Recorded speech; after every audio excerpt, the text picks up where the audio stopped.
Hello, friends! Hi, everybody. How's it going? I hope you're doing well tonight.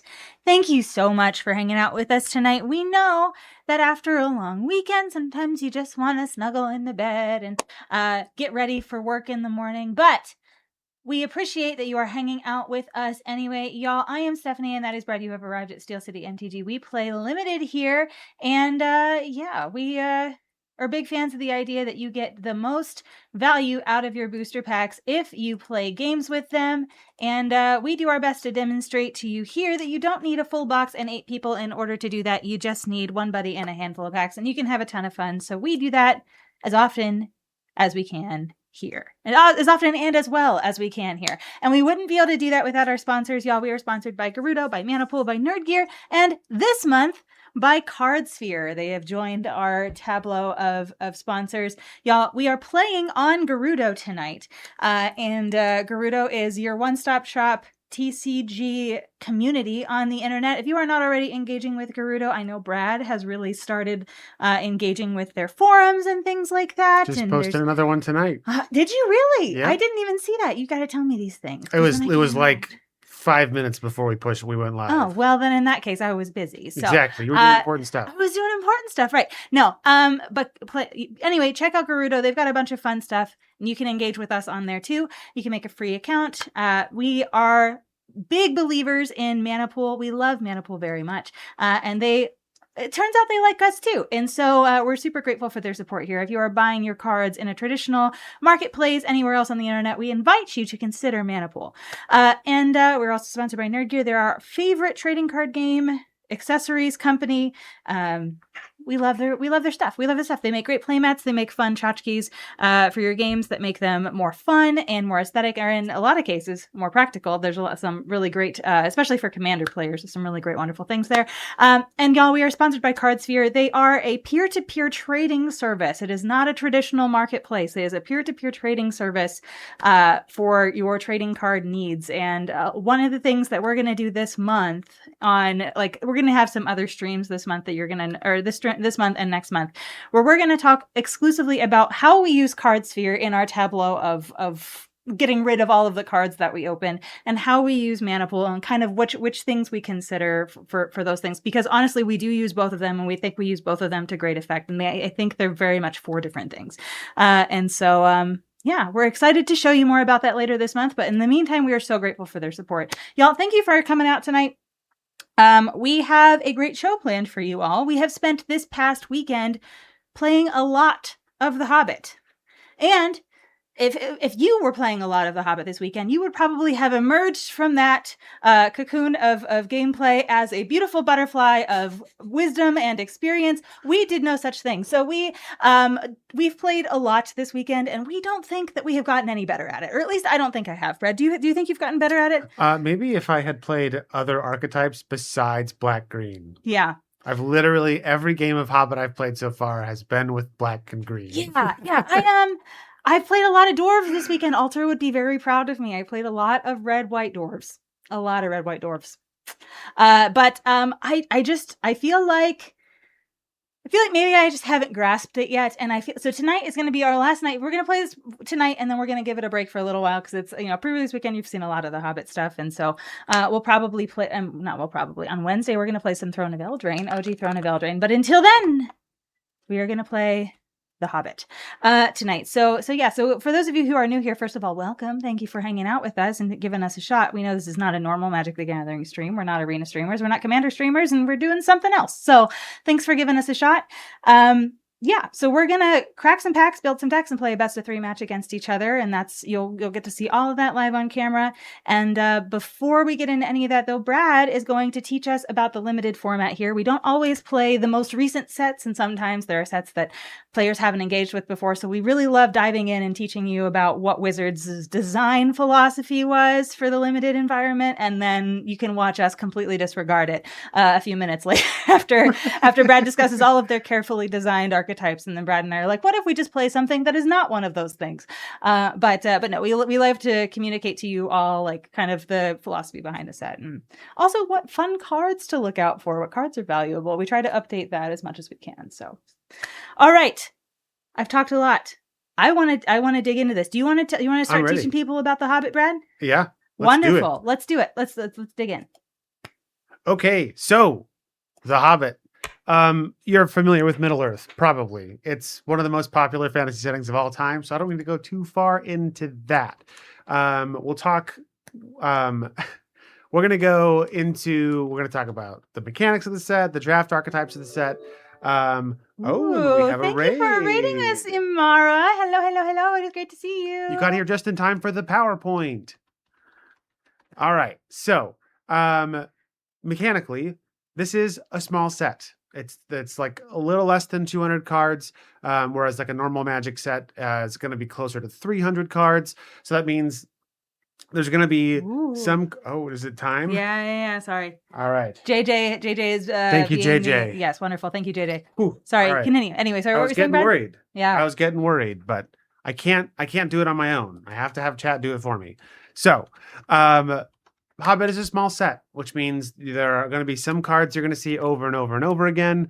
There's only 5 archetypes compared to the usual 10, and that has some impacts on the variety of the gameplay. Although I will say I did get beat this weekend by a blue and black deck, which is not a draft archetype for the set, but just means you can color outside the lines a little bit.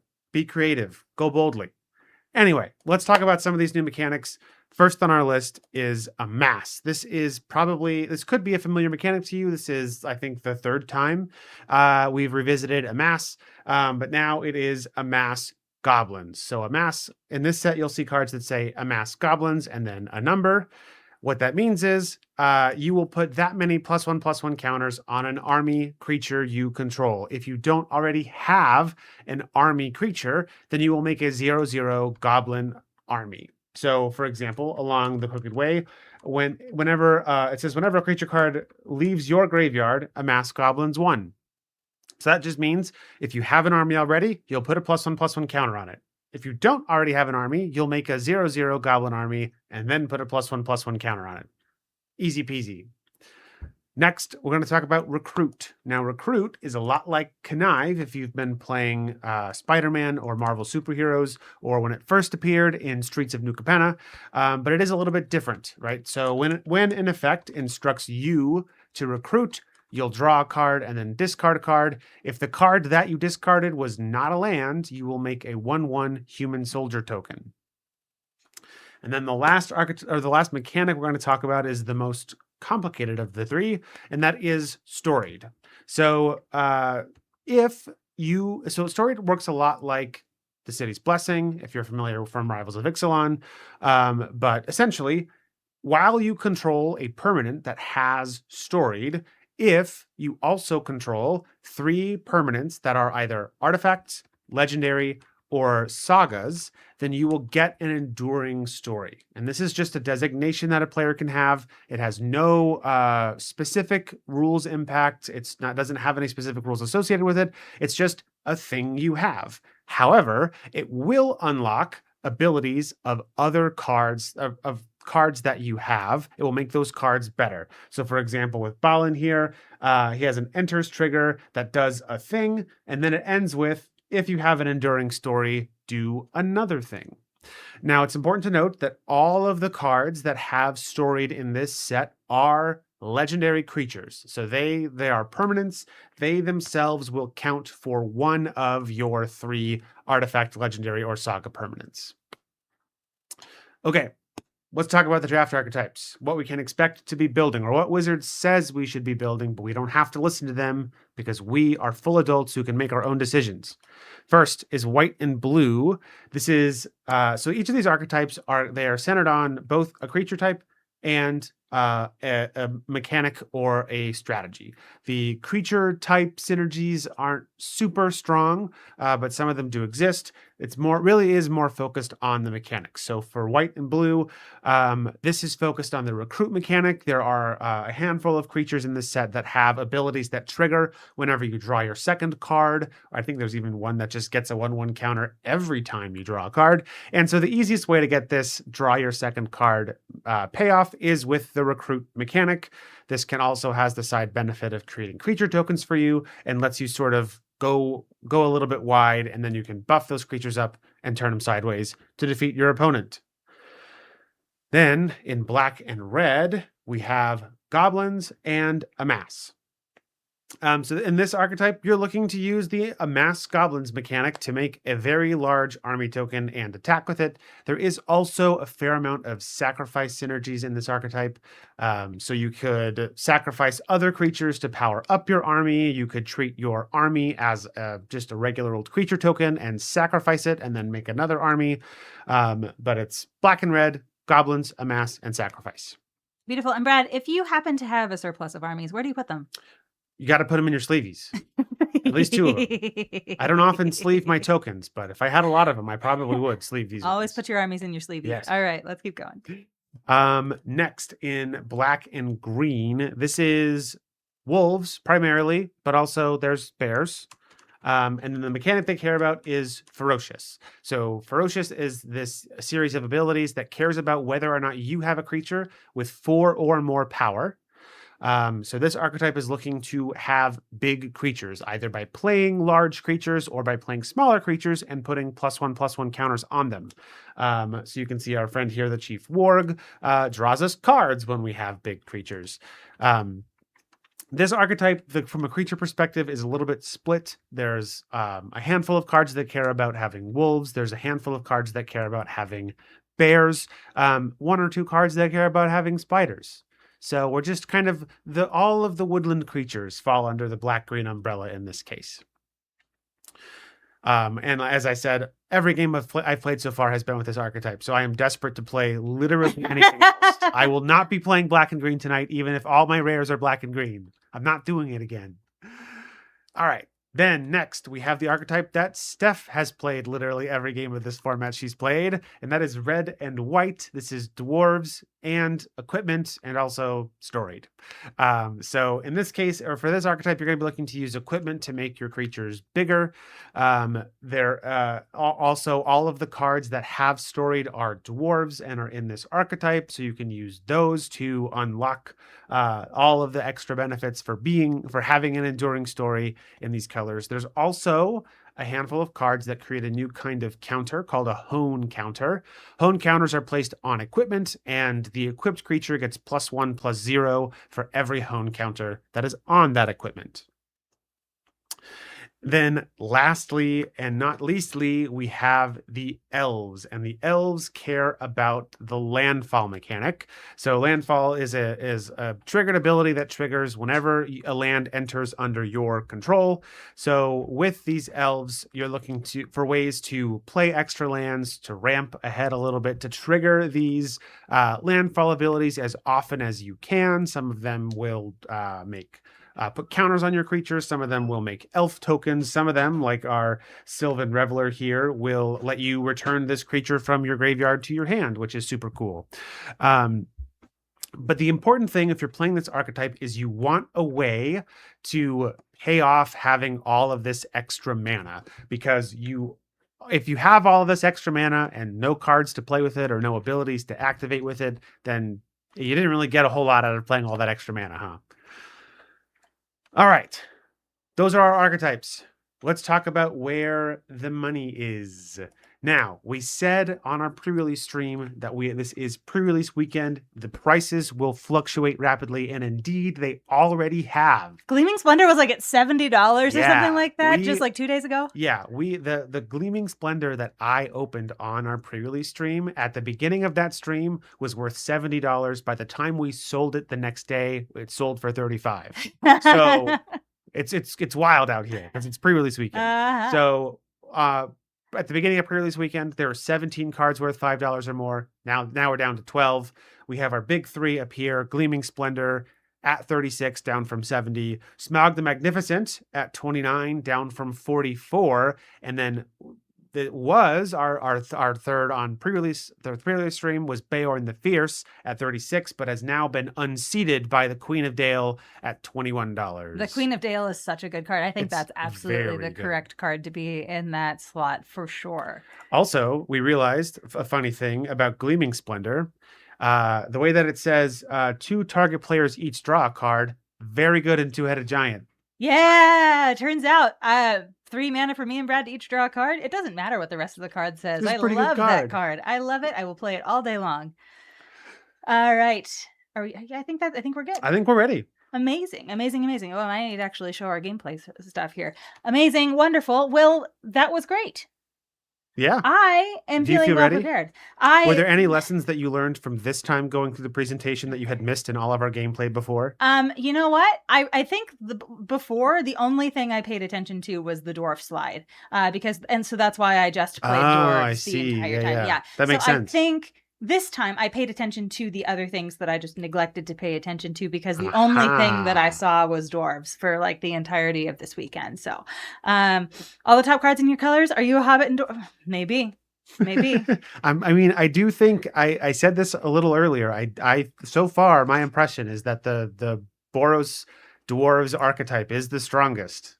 Yes. And I think my evidence for that from our two-headed giant pre-release yesterday.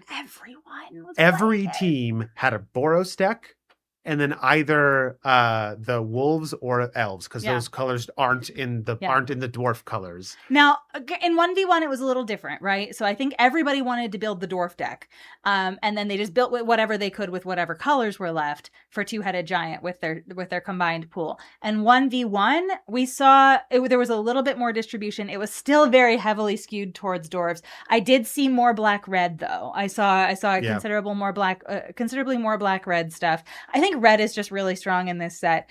I think white probably secondarily, and then black probably is the tertiary color. Smaug at common. Yeah. As a red card. Yeah. Pretty good. I have yet to, until last night, I had yet to see the elf deck cook.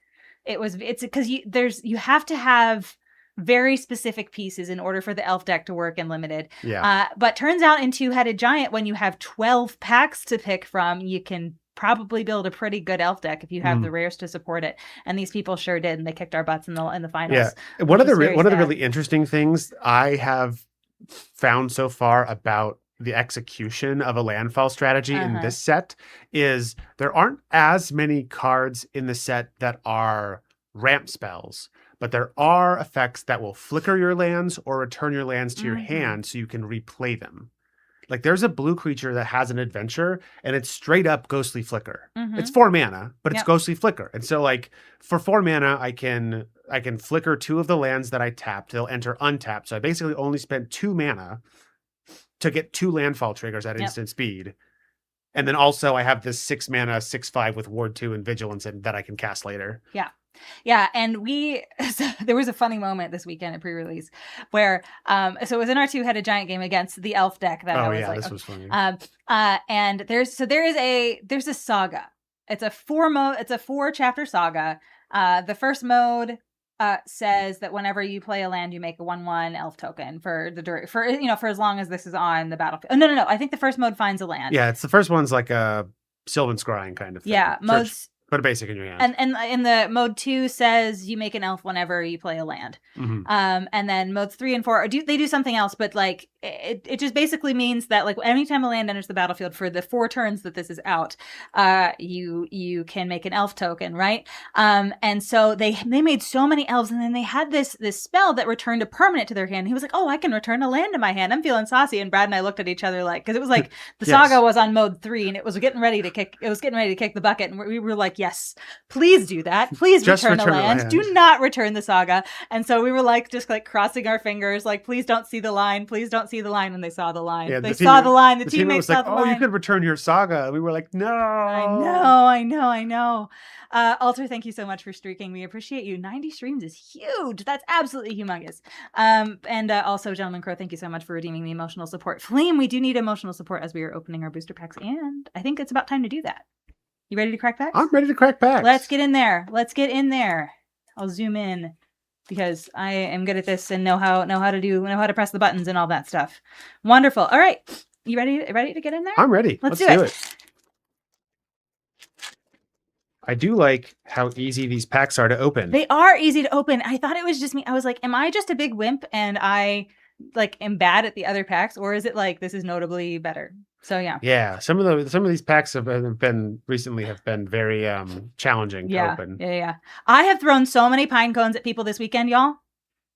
Yeah. I think Pine Cones is a good card. I really like Pine Cones. This is a pretty good card. Yeah, three damage kills a lot of important things. Mm-hmm. We love a lightning the Mythic strike. Red Smaug and the Bjarn. Okay, very nice. Mono Green and Boros played real well for you so far. You played Mono Green? I respect it. What? Elves You had enough stuff to play Elves and Mono Bears. Green? Holy buckets. All right, good for you.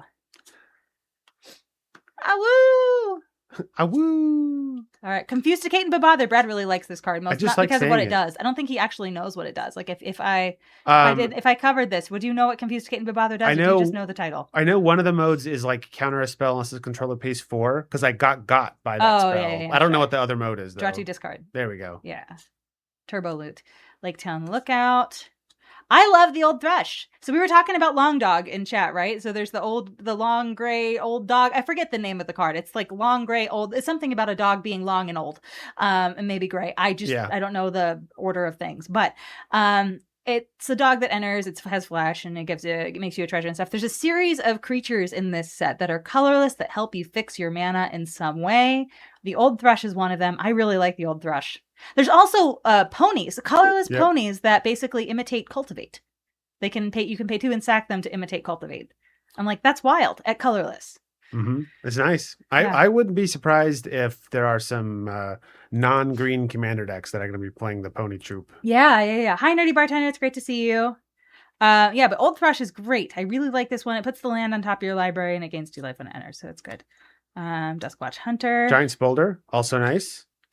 Donnie was very brutal to Jen. It made you upset. Oh no. So because Donnie is so vehemently Team Brad, that means in order to be Team Jen tonight, I really need to be I need to perform well and beat up Brad so that Donnie is sad. Is that so? It's like a transitive property. Wait a minute. Hold on a second. That's how that works, right? I got the signpost. We like the signpost. Hi, Saritha. It's good to see you. Hi, hello. Thank you for joining us. Bothersome Noisemaker. I think this is good. That's a good card. There will be wailing and gnashing of teeth. Yes, we love wailing. Oh, I did. You did a good play with that this weekend. Yeah, so it was against the elf deck before I knew they were going to bounce the saga to their hand. Mm-hmm. But it was like play my saga and then chapter 2 and I play a land and make an elf and then I play the wood elves and I make another elf and I have all these 1/1s and I was like he. Oh no, what are we gonna do? If only I could just creatures target player controls get -1/-1 until end of turn. And I was feeling very sneaky. And then they did it all over again. And they sure did. Not That as elf deck great, was but insane. I felt good. I have a large bear. Oh, very good. Large bear. A large bear. I love the large bear. Yeah. He really wants a fish. I respect it. Now, I don't know why a swimming large bear has reach, but it's fine. Sure, maybe he's just really tall. He's just really that tall. larger than an Eldrazi. Whoa! I got the Arkenstone. What a good card. Nasty Little Rabbit. It's good. What's yours? Last Light of Durin's Day. If I'm playing mono red, I'm ready. Right, but so there are 2 cards in this set I think that care about the number of mountains you have. There's the worm. Yeah. And then there's that one. And I played the worm this weekend to great effect. Now the worm gets +2/+0 for each mountain you control, and it's a 5-drop. No, it's a 6-drop. But I played 10 mountains and I played 6 plains and I had the dual land in my one of my decks this weekend, and I consistently had at least 5 lands out with that thing, and I just really needed to attack with 2 more damage in order to have an extra combat step. It was awesome. Anyway, point being, you can play 2 colors and still have a substantial number of mountains. The last Light of Durin's Day, I feel like that's not really a limited card unless you get the common Smaug is pretty good, or unless you get really lucky with your rares. So for those of you that might not be familiar with this card, this is a 2-mana enchantment. It has mountain cycling for 2, which is cool. We love a good mountain cycler. But it says whenever a mountain you control enters, put a quest counter on this enchantment. Then if it has 6 or more quest counters on it, sacrifice it. If you do, search your hand and or library for a dragon card and put it onto the battlefield. Yeah, very nice. Now, so I have the Arkenstone. The Arkenstone's a 5-mana legendary artifact. Its static ability is creatures I control get +1/+1. At the beginning of my end step, I draw a card, which is great. I would play that anyway, right? But it also has a white sorcery that's 3 mana, and you can search your library for a legendary creature card, reveal it, and then put it in your hand and then shuffle. So when I'm deck building, I'm probably thinking about this as a creature.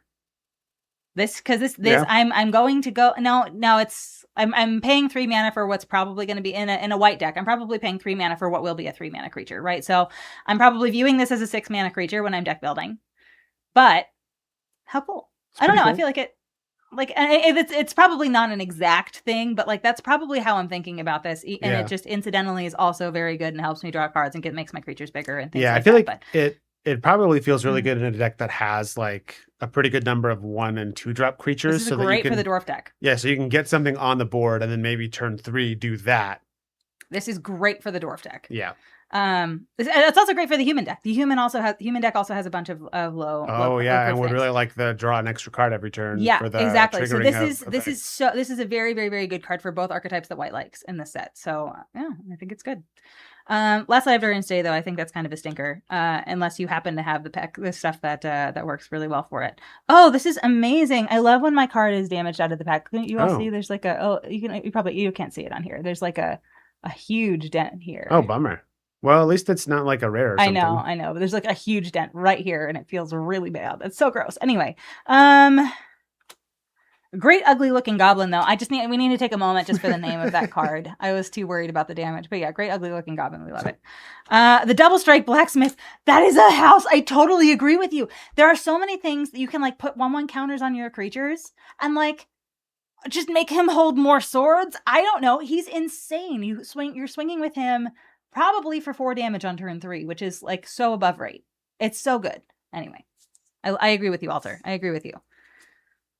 All right. Ready for pack 2? Let's do it. Yeah, sorry, my computer's on the fritz a little bit. Why? What's it doing? My second screen is just like turning off and turning on. Yeah, that's very strange. Do you need a minute to reset? I think we're good. Are you sure? Because I don't see your. You might need to refresh Gerudo. Oh. Let me refresh Gerudo. We're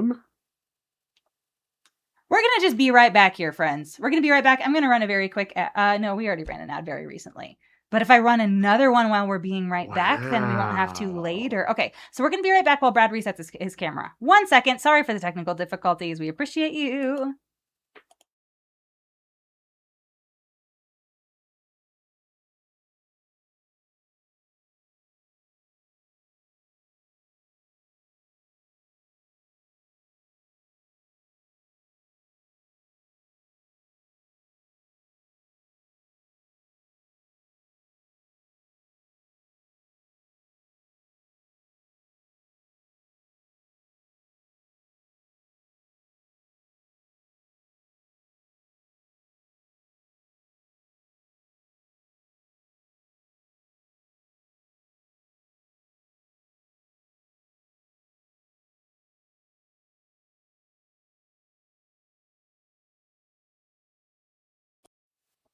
Okay, friends, sorry about that. We're back. We're still in the middle of the ad for the people who were waiting. So we're going to just chill here for a minute.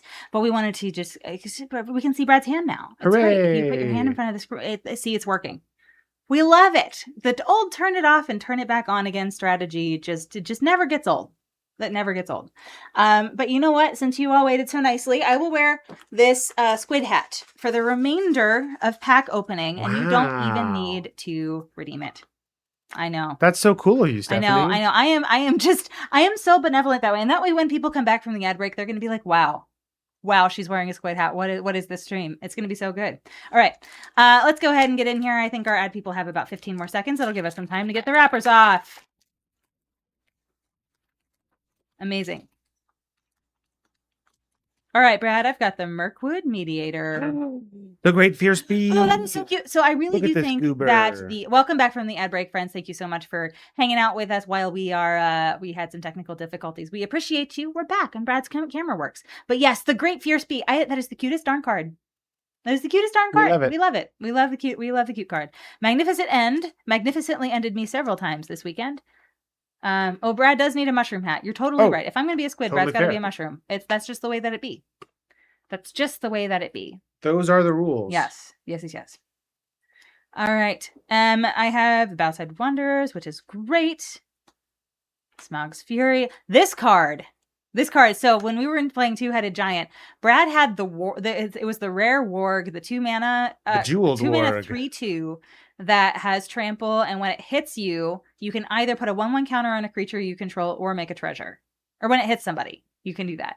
And so people kept trying to throw stuff under the bus to just kill this gosh darn thing. And whenever I cast Smaug's Fury on it, because I just kept mana up, and so Brad attacked, and they would throw something under the bus for it. And I would be like, I'll give it first strike, but it still has trample, and it hits you in the face. Oh no. It was so great. It was so great. It felt so good. This card is awesome. Combat tricks are not dead.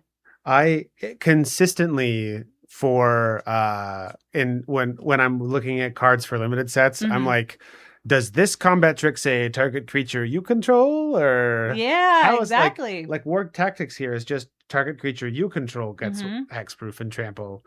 Like darn, but Smaug's Fury, you can put that on your teammates' cards. Goblin Plate Mail, I find has been cut from a lot of my lists. I don't run it in the dwarf equipment list unless I am desperate for more equipments, and only because Amass is good, and if you're building the Amass deck, this is probably fine, but.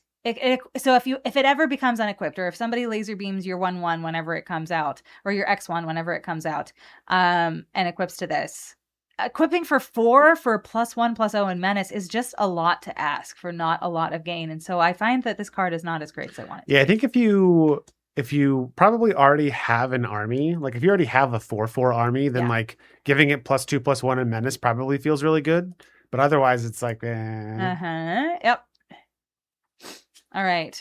Dwarven Short Sword is great. I love any equipments that I can just count as a creature in deck building. Oh, there's the long-bodied gray dog. If he's not old, I kept attributing him oldness to him. Fairness, a lot of the adjectives used to describe animals in this set are old. Old, fat spider. Yeah. I love the old, fat spider. You did Blacksmith with Menace House. Yeah, absolutely. That's fair. That's fair. Desolation Prowler. This is great. Ooh, I have a Dreaded Bat Cloud, but borderless this time. I played a lot of this card. The notably not Mirkwood Bats? It's not Mirkwood Bats. The thing that says whenever a creature died this turn, if a creature died this turn, it only has a 2-mana. It's 2 mana. It's a 5-mana 4 Death Toucher. Yeah, a 5-mana 4/2 flying Death Touch. But if a creature died, it costs 3 less to cast, which is nice. So you have to do a little bit of setup to make it happen sometimes, but it is nice. Very nice. So we have the Lake Town Toymaker. At the beginning of combat on your turn, if you draw 2 or more cards, another target creature gets +3/+0 against first strike. Oh, wow. That seems good. Yeah, that's nice. We like that. The Bothersome Noisemaker. Very nice. And then we have... Speaking of blacksmiths. Oh, yes. I got the Desolation of Smaug here. All right. Board wipe. We love a board wipe. Everything not named Smaug. I haven't opened the common Smaug yet, though. I have. Long-bodied gray dog. Oh, here we go. Dancing from Dark to Dawn. This has good masking. All right. Oh, yeah. Oh, you got the bear. Yeah. Hey, Tim, are you watching? We have the bear enchantment for you. 5 mana. When you cast a creature spell, put X +1/+1 counters on a creature you control where X is that spell's mana value, and landfall. Whenever land you control enters, make a 2/2 green bear. Very nice. Very nice. I love that for you. And then... Thorn's Last Stand. Very nice. Okay, next pack. Oh, also, so seeing that Full Art Plains reminds me. If you went to pre-release and you got those planes and you're not using them, they're like $1 each online right now. We've had some success of offloading them, so it might be worth it if you're not going to use them. Yeah, they're kind of neat. All right. We love a good Wood Elves reprint. We do. That's such a good reprint for this set. Such a good reprint for this set. Adder Cop. I find that the early Death Touchers in this format are so relevant. They're so relevant. It makes anything that gunks up the board for the aggro deck is like very, very, very good for you. Because the dwarf deck is like, it's not like traditional aggro because you do want to like equip things and whatever, but like it's anytime you're playing against something that's low to the ground, or like if you have like a 3/2 or something like that, or even like a 3/3, losing that to the Addercop feels so bad. Hey, regular Zach, thank you so much for subscribing. I appreciate you throwing your Prime sub our way this month. Thank you so much. It's great to see you. Y'all, I'm actually going to do a quick shout out here because Zach is a streamer too. Let me see here. See how fast I can type. All right, y'all, if you aren't already following our good friend Regular Zach, please do so. Regular Zach does a lot of arena content and also loves limited. And so definitely give Zach a follow. He's wonderful. Great to see you. All right. Owen the Brave, Bilbo's Deadly Slice. Brad opened, so we had 5 copies of this in our limited pool in Two-Headed Giant. 5 copies of Bilbo's Deadly Slice. Now, Brad ran like 2 or 3 of them. Yeah, I think 3 was the final count. Yeah. But like, yeah, turns out murder's good. Yep. Yeah. Yeah. Not really a world where I needed 5 of them, but you know. You can pry your sacred founders from your cold dead hands. Yeah, that's true. Hey, yeah, Zach, we're gonna be at Commander. Oh yeah, that's right, Command Fest. We're all gonna be at Command. No, we're not. Me, Brad, and Zach are gonna be at Command Fest, and also I believe Light, who is also in chat, is gonna be at Command Fest. It's gonna be so good. It's gonna be so good. Little bear. I think I have all 3 iterations of bear. After I think I've opened all three evolutions of bear. I have the ordinary bear. Oh yeah, there you go. That's the middle one. It's a nary berry. No. The ordinary berry. Does that work? I think so. Are you gonna add that to your deck list? I am. I'm not gonna. I'm gonna write it down here. I'm gonna write nary berry. All right. Brad has a deck that he is building on Moxfield right now. Yeah, he is. It's full of cards that have names that sound funny whenever you do the ordinary berry thing to them, like the Spell Queller is Spelly Quelly. I was so happy when I learned that Spell Queller if it's good. The Scalding Cauldron is the Scaldy Caldy. It's a whole thing. He's got a whole list of those. The Scrawly Crawly. Yeah, we love it. Yeah. There's the plate mail again. The well-worn spatula. So I've heard some people really like this because it's 1 mana and it equips for 1. I don't mind it. I think I would be more tempted to play something that's a little bit more consequential that equips for 2, and there's a few of those. So I think I would need to have a kind of sparse pool of equipments if I wanted to play the equipment deck in order to play the spatula. But I do love a good 1 mana, equips for 1, +1/+1, nice and clean. Okay, so I want to take a quick moment to share a thing that I learned. So this card, Rage into the Valley, 3 mana sorcery. It says you draw a card and lose a life, amass goblins 2. So this card is essentially a 3 mana 2/2 that draws you a card and makes you lose a life. I wonder if anyone could name a creature from Magic's history that is a 3 mana 2/2 that enters and draws you a card and makes you lose a life. None other than Phyrexian Rager. So we have Rage into the Valley and as a Phyrexian Rager. Very fun. Okay. Yeah. You like Spatula Regast, needed it to stop health department. Oh, yes, of course. Of course you needed a Spatula for Regast. Of course. Misty Mountains Raider. Very nice. You did not put the Rage and Rager together. Oh, yeah. Yeah, I can't take credit for it. I saw it on Blue Sky today, but I felt like I needed to share it when I saw it. Chief War. Signpost. I love a good signpost. Elven Raft Steerer. Very nice. Oh, okay. Okay, what did you get? This is Uncover the Moon Letters. A 4 mana enchantment. Whenever you cast a non-creature spell, you may draw X cards, where X is the amount of mana spent to cast that spell. If you do, discard 2 cards. Okay. That's pretty cool. Nice. Hi, Andy. Thank you so much. Happy Hobbit weekend to you, too. All right, my rare for this pack is The Eagles Are Coming! Oh, that's such a cool card. I really want Leonard Williams to cast this in a game of Commander. I really would love for that to happen. That would be very funny because he's definitely not... Anyway, so that would be funny to me. He'd be like, yeah, we got to get him. All right. Anyway, so the... choose target creature you own. If the spell was kicked, instead choose any number of target creatures you own. Return each chosen creature to your hand. At the beginning of your next upkeep, make a 4/4 bird soldier with flying for each creature returned to your hand this way. That is wild. So cool.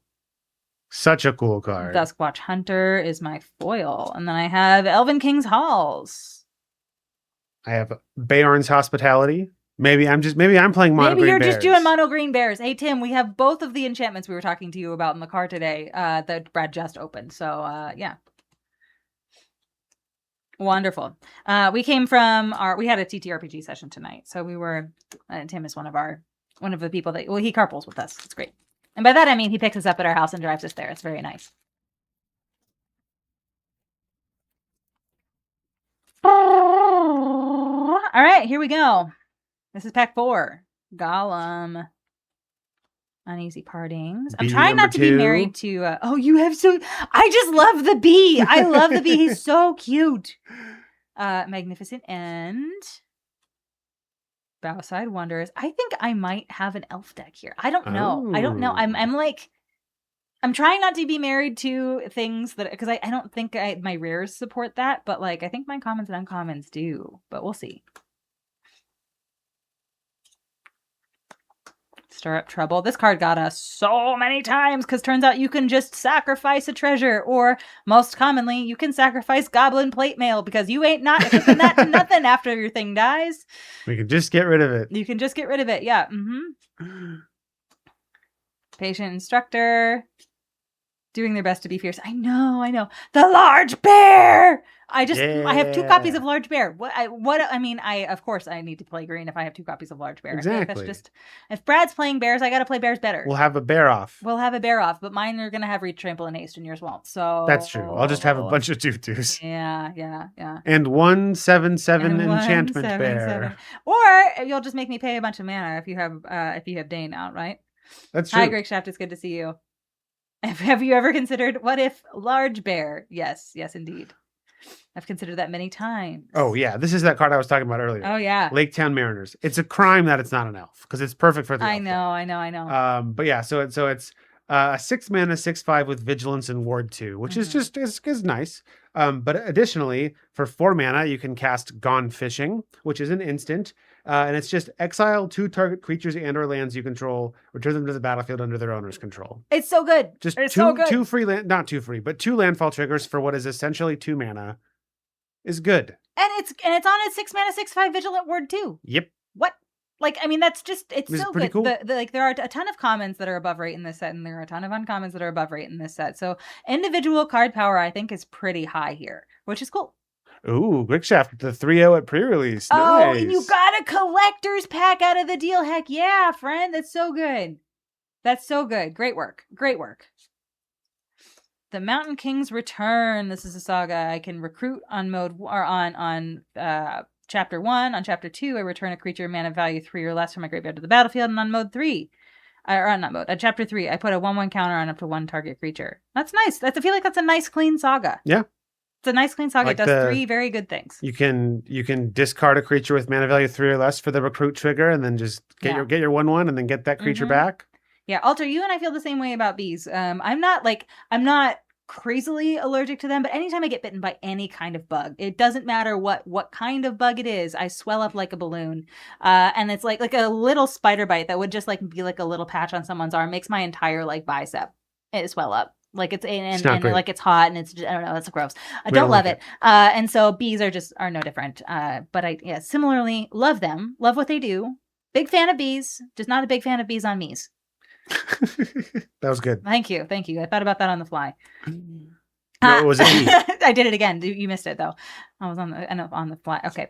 Azog, Moria's Ruin. Oh, you have Philly. Oh, Philly the Pathfinder. Philly's very good. Yeah. 4 mana 2/2 with Storied. And then as long as you have an Enduring Story, creatures you control get +1/+1. Yeah. And whenever Philly or another non-token dwarf you control enters, make a 2/2 red dwarf. Yep. Nice. Quite susical of me. Oh, that's a compliment if I ever did hear one. Philly. Yes, exactly. Philadelphia, the Pathfinder. You're worse about mosquitoes, but you're very careful to not get stung. Yeah, we gotta get an altar with. Oh, I got 2 rares in my pack. Oh wow! I have Azog, Moria's Ruin. So when it enters, destroy up to 1 other target creature. Its controller amasses Goblin's X, where X is that creature's power. If you controlled that creature, draw a card. So I can destroy my own creature and turn it into a goblin. We love it. And then I have Dane Ironfoot, and Dane is great because Dane enters and makes Axe, and Axe is a new token that exists in this game. I don't think I opened Axe. I didn't, but yeah, so Axe is a very good, it's just an equipment. It's an equipment that equips for 1 or equips for 2, and it gives your creature +1/+0. It's not a very good equipment, but it's a nice clean, like, if you need someone to hold swords, it's a creature that makes swords, and you don't have to put that sword in your deck. It's good. All right. Oh, shoot! I had 3 rares in my pack, and one of them's a foil Gleaming Splendor. Holy buckets! Look at that, friends. Look at this gleaming. Look at the gleaming on this Splendor. That's such splendorous gleaming. It's some very splendorous gleaming right here. All right. We love that. That was a 3 rare pack, y'all. Brad's luck has rubbed off on me, I guess. Or you know what I think I've it is? lost my edge, I chat. think it's the squid hat. It must be. It must be the squid hat. All right, Brad. What do you have anything else in your pack? I've got you a have, like, 3 fearsome rares? goblin pair, notably not a rare, Okay. and then a foily lake town. Wild. I have a swamp. Foil gleaming splendor. Woo-wee, buddy. Boy, Woo-wee. all right. That's probably going on our Maniple storefront after this. If you would like a foily gleaming splendor, you know where to find it. I know. Wow, that felt good. All right. Here we go. Speaking of valuable cards. So I hinted earlier at how we use both Maniple and Card Sphere. Y'all, we open like at least 24 booster packs a week.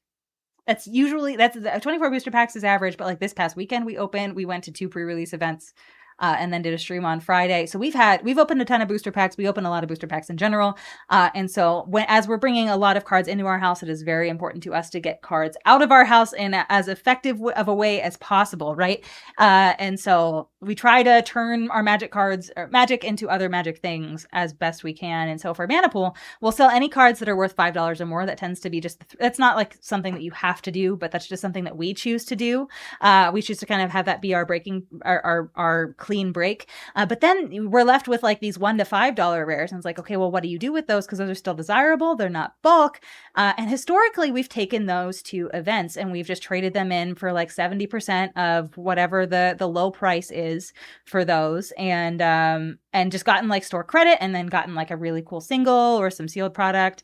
So that's usually what we do with those. But Card Sphere means that we can just do that on our own. We don't need to trade them into stores. And so we just list all of our $1 to $5 rares that would feel bad to ship out by themselves because like wasting your time and postage and envelopes and all of that fun stuff on like a $1 card is not great. But if somebody orders like 5 $1 cards from you and wants them all in one shipment, then that's great. And so Card Sphere lets us kind of, because it's seller, it's trader initiated. Like if I have the card, I'm initiating the transaction on there. And so I can just kind of like load my inventory in there. And then whenever I have a minute to sit down and package things up, I just go through and it makes little bundles for me based on what people have on their want list. And I can just choose what things I want to send out to whom based on what they're offering. And it is so good. It's so convenient.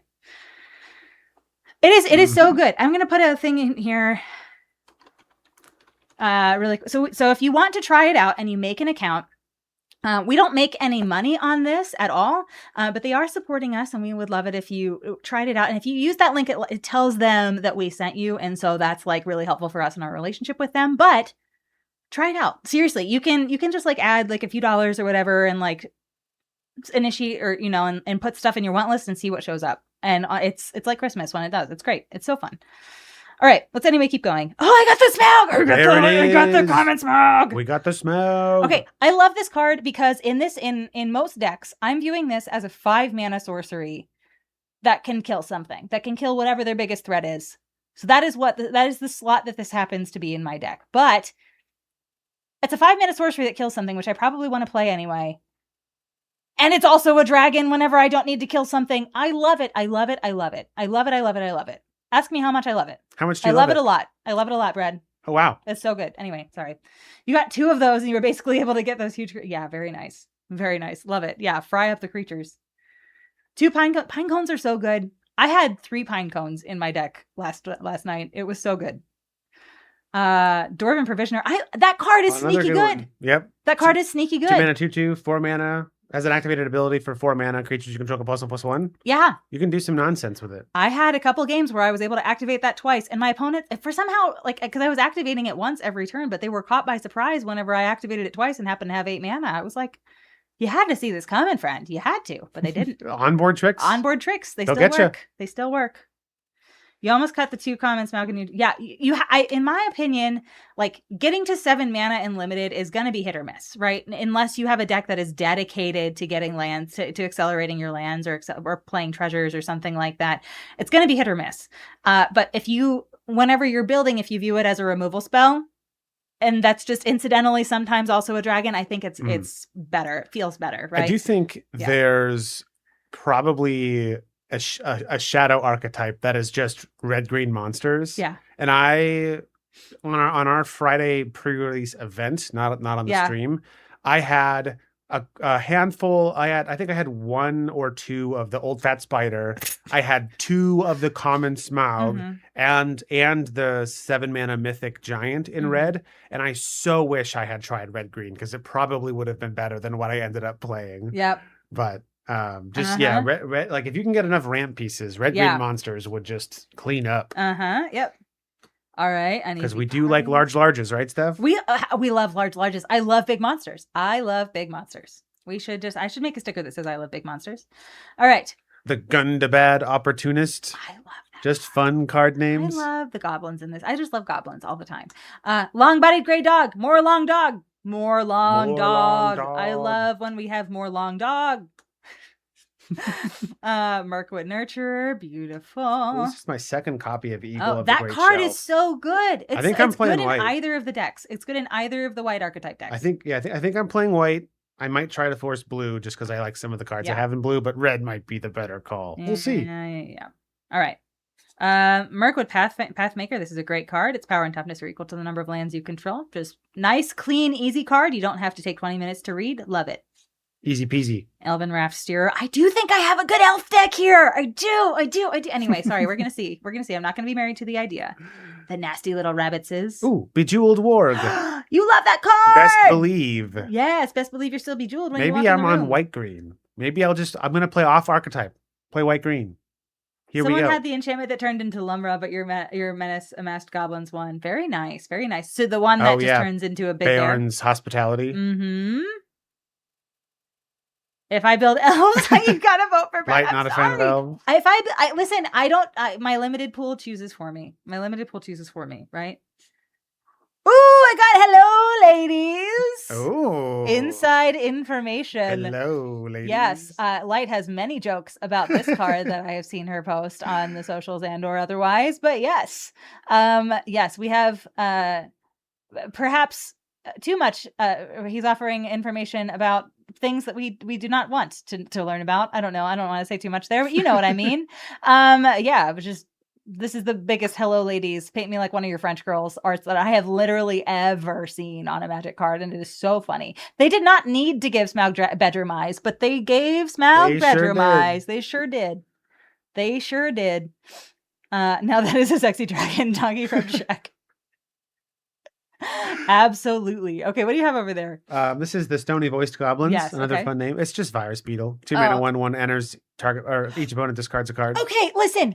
Are you rocking another rare? No. I might be. Oh no, I haven't had a card. Okay, so but I played against that Stony Voiced Goblin in our 1v1 pre-release event that we did this past weekend, and my opponent looped that into and out of the graveyard 3 times. Oof. That like just threw it in front of as a blocker, and I was like, okay, good, it's gone forever. And then ripped it back with the Reanimator spell, recast it, and like ripped it back again. And then I had to discard 3 cards to that one copy of that card in his deck throughout the event. It was wild. We don't like it. It was so bad. You got to cast X = 12 inside information and 2-headed giant of Notre. Oh, very nice. Wow. Okay. That's very nice. Because this is each, right? Exile top X cards of target opponent's library may play those cards this turn. If you cast a spell this way, pay 8 mana or pay life equal to its mana value rather than its mana cost. That's so good. But 2-headed giant means you have a lot of life to play with, which is very nice. Hello again. You had to leave for a quick set. Well, welcome back. It's great to see you. Addercop again, little Death Touch Dingus, and Lake Town. All right, we're on our last pack here. Light, I gotta tell you, I might have to play elves. I don't know. We're gonna see. Maybe I'm just missing out on things. I do have some monsters here, but Pinecone. This thing. I love this thing. Is a great top end for doors. I often would build my decks and curve out at 5, and I would have like 2 copies of this thing, and it felt so good to play every single time. Because like you swing and you play it after combat, it's equipped it with a sword, so it's like an outrageously good blocker. And then next turn they have an oh shit, I'm being attacked with a 5/6. Like it's so good. I like this card. Blocks dragons. Huh? Said it blocks dragons. It sure does, especially when you equip it with something that tramples over elves. You hand it a spatula and it can kill Smaug. What? I mean, you gotta appreciate the flexibility, adaptability right there. Yes. Crude bent blade. Oh, I have confused Cicada Big Bother. Yes, Now, Steph, you you're in do. trouble. But I have the Long Lake Nuisance. I wonder if it is a nuisance of a lake that is long, or if it's a really long nuisance. If it's just a nuisance that's just really, really long and it's just of a regular lake. Does long describe the lake or the nuisance? I don't know. That's a good question. I don't know. English is weird. Why not both? You know what, Mr. Bevers? I agree with you. That's a good, I agree with it. We could the long lake nuisance. Yeah. Just 2 longs there. We could just have an honorary long in the title. The long lake nuisance. Based on the other cards, it's probably a long bird. I agree. Old fat spider, long lake nuisance. I agree. And we've had a long dog before. I think they just like calling things long. Warg tactics. Warg. Double the long, double the nuisance. Thranduil's Decree, 6 mana counter spell. Oh, we love 6 mana counter spells. Counter target spell. If a permanent spell is countered this way, exile it instead of putting it into its owner's graveyard. You may cast that card without paying its mana cost for as long as it remains exiled. Yeah. Pinecone Strike. We're throwing more pine cones. We have a spatula. Altar. We've got pine cones. We got spatulas. I feel like this deck is already building itself.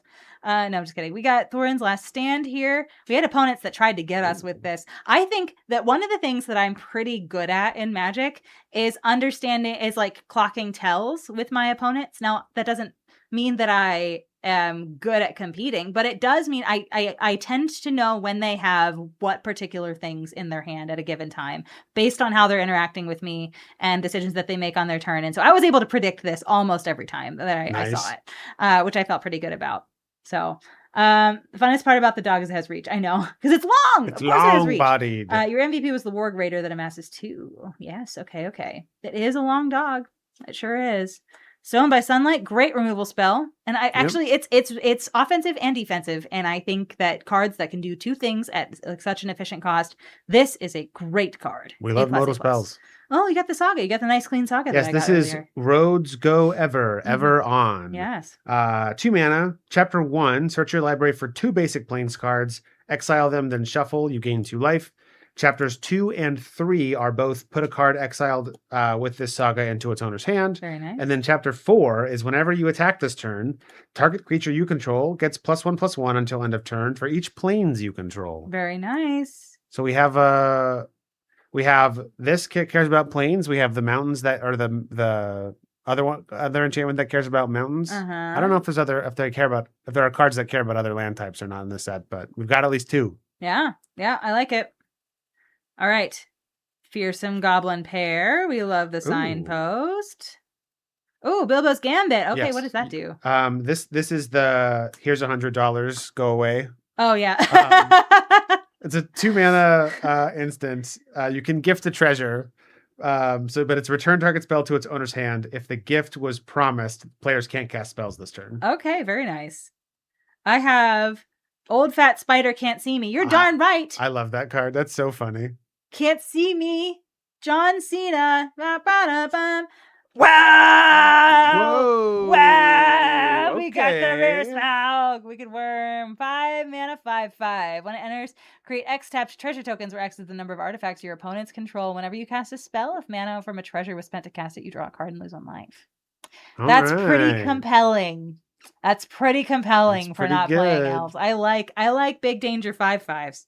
And I also have a borderless foil. The Eagles are coming. 2 copies of the Eagles are coming. Okay. What do I do? Because I can't play elves and I can't play Steph, eagles. Did you get 1 single copy of Hobbit Hole? No, I didn't. Then you can only play 2 colors. Sorry. I know. I don't feel invincible with my fixing. All right. Do you have anything else in your pack? You have 2 rares, right? Yeah. This is Elven King's Harper. Very nice. So Alter Alter says, I don't get why the Lonely Mountain isn't legendary. That's a fun bear token. I know, I like so that cute. a lot. It looks like something I don't know, it looks like a coloring book page or something. I don't know. But it's very cute. It's very simple, but I love it.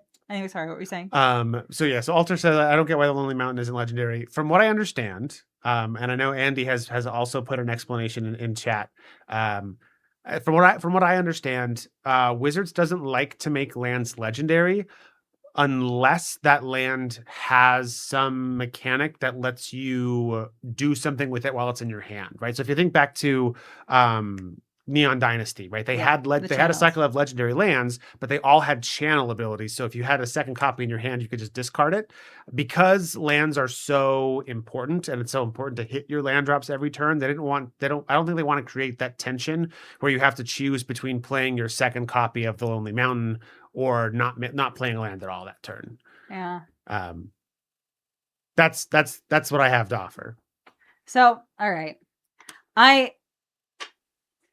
So let's go to deck building. Let's zoom out a little bit, and then that way people can see what we've got going on a little bit better here. I find that after just a quick, like, just thinking back to what we opened, right? Thinking back to what we opened, or what I opened, I don't think I have that many good white cards. I really don't. And you have so a couple the fact splashy that I have, ones, but like, so you have some splashy rares, but if the rest of your pool doesn't support it, I do, and I feel like I have the 2 eagles are coming, and that is so good. That card is insane. Honestly, I don't know that I don't have solid plans for it, but I might advocate for keeping that borderless foil version. Yeah, I think I might want to try to put it in a deck. I think it's a really cool card. Yeah, I mean, it's yours. You open it, so yeah. But like, I don't know that I can play it. We're gonna see what I have here because I really was thinking a lot about the elves whenever I was going through things, and I have the Gleaming Splendor, right? Gleaming Splendor is amazing in Two-Headed Giant because 3 mana for me and Brad both draw a card. Insane. I don't even care that about the whole thing where if my opponent draws 2 or more cards, then I can make a treasure. That's nice. That's convenient. That's not why I'm playing it in Two-Headed Giant. I don't love giving my opponents presents under really any circumstance. And so the 3 mana Brad and I both draw a card thing is tough for me. It's tough for me. I feel like I don't know. I might play it. We're gonna have to see. I would not blame you for not playing Gleaming Splendor. Yeah. I think it's weirdly, I feel like it's really good if you're playing against the white blue deck. Yeah. But like other than that, it's kind of like Yeah. Because I guess the Eagles are coming. I could just like target one thing, and so like it could be splashable, I guess. But like Smaug is just insane. He's not insane, but like the number of artifacts your opponents control, I feel like he's like this format. I think basically every archetype except for elves really like artifacts, like in some way. Like red is doing treasure stuff, white is doing equipment stuff, and blue I guess doesn't have a ton of them either. But a lot of the artifacts like get you an extra draw trigger. Like there's some like discard draw or whatever things on some of the artifacts, and so like the elf deck or the blue deck that wants to draw cards sometimes we'll run those. I don't know. But it is a fairly artifact heavy format, so I feel like Smaug is just really good. Also, just 5 mana 5/5 in this format that is flying is hard to deal with. It's hard to deal with.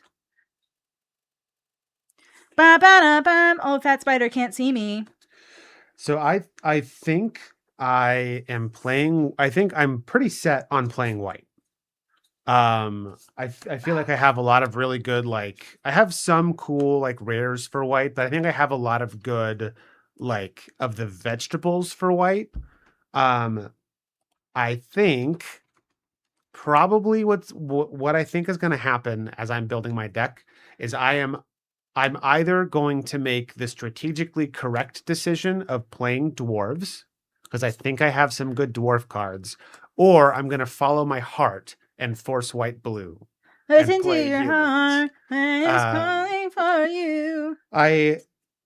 It's going to just depend on how desperate I am to not play dwarf or not to have dwarves in the game again. What do you have against dwarves, Brad? We just have seen so many of them. I want to see what the humans do, and I want to see what the goblins do, and I mean, we've seen elves, other people play them, right? So like, it's fine. Or maybe the other thing I could consider is say, forget archetypes. I'm playing white green. And what would you do with white green? What would you do there? I would also, have Arizona Angels. bears. It's good to see you. Hello. Are we available for a limited time only? We are always available for limited times. In fact, it's not limited time only, but often we are available for limited time. Limited time often. Limited time often. Down, down, Goblin Town. Down, down, Goblin Town. I can play Dancing Dusk from Dark to Dawn and make bears when I play lands and put counters on my creatures and just have big monsters. We opened this. If you just joined chat, Very nice. I don't think I'm playing it, but it's here. It's here. We love it. It'll probably be on our Mana Pool storefront by the end of the night. Ooh. Just insult your ancestors directly, Brad. Don't be veiled about it. Altar is on yo ass, Brad. On yo ass. I just keep seeing all these cards and go, dang, that's a really good dwarf. Are you gonna play dwarf? I just put Philly over here and I'm like, dang, that's a really good dwarf. Oh, you're gonna make Altar have an existential crisis if you play dwarves and I don't. That might just be worth it on its own. Oh, there you go. That's a really good card set. I know it's a really good card. I'm not giving Brad presents in 1v1. I'm just not.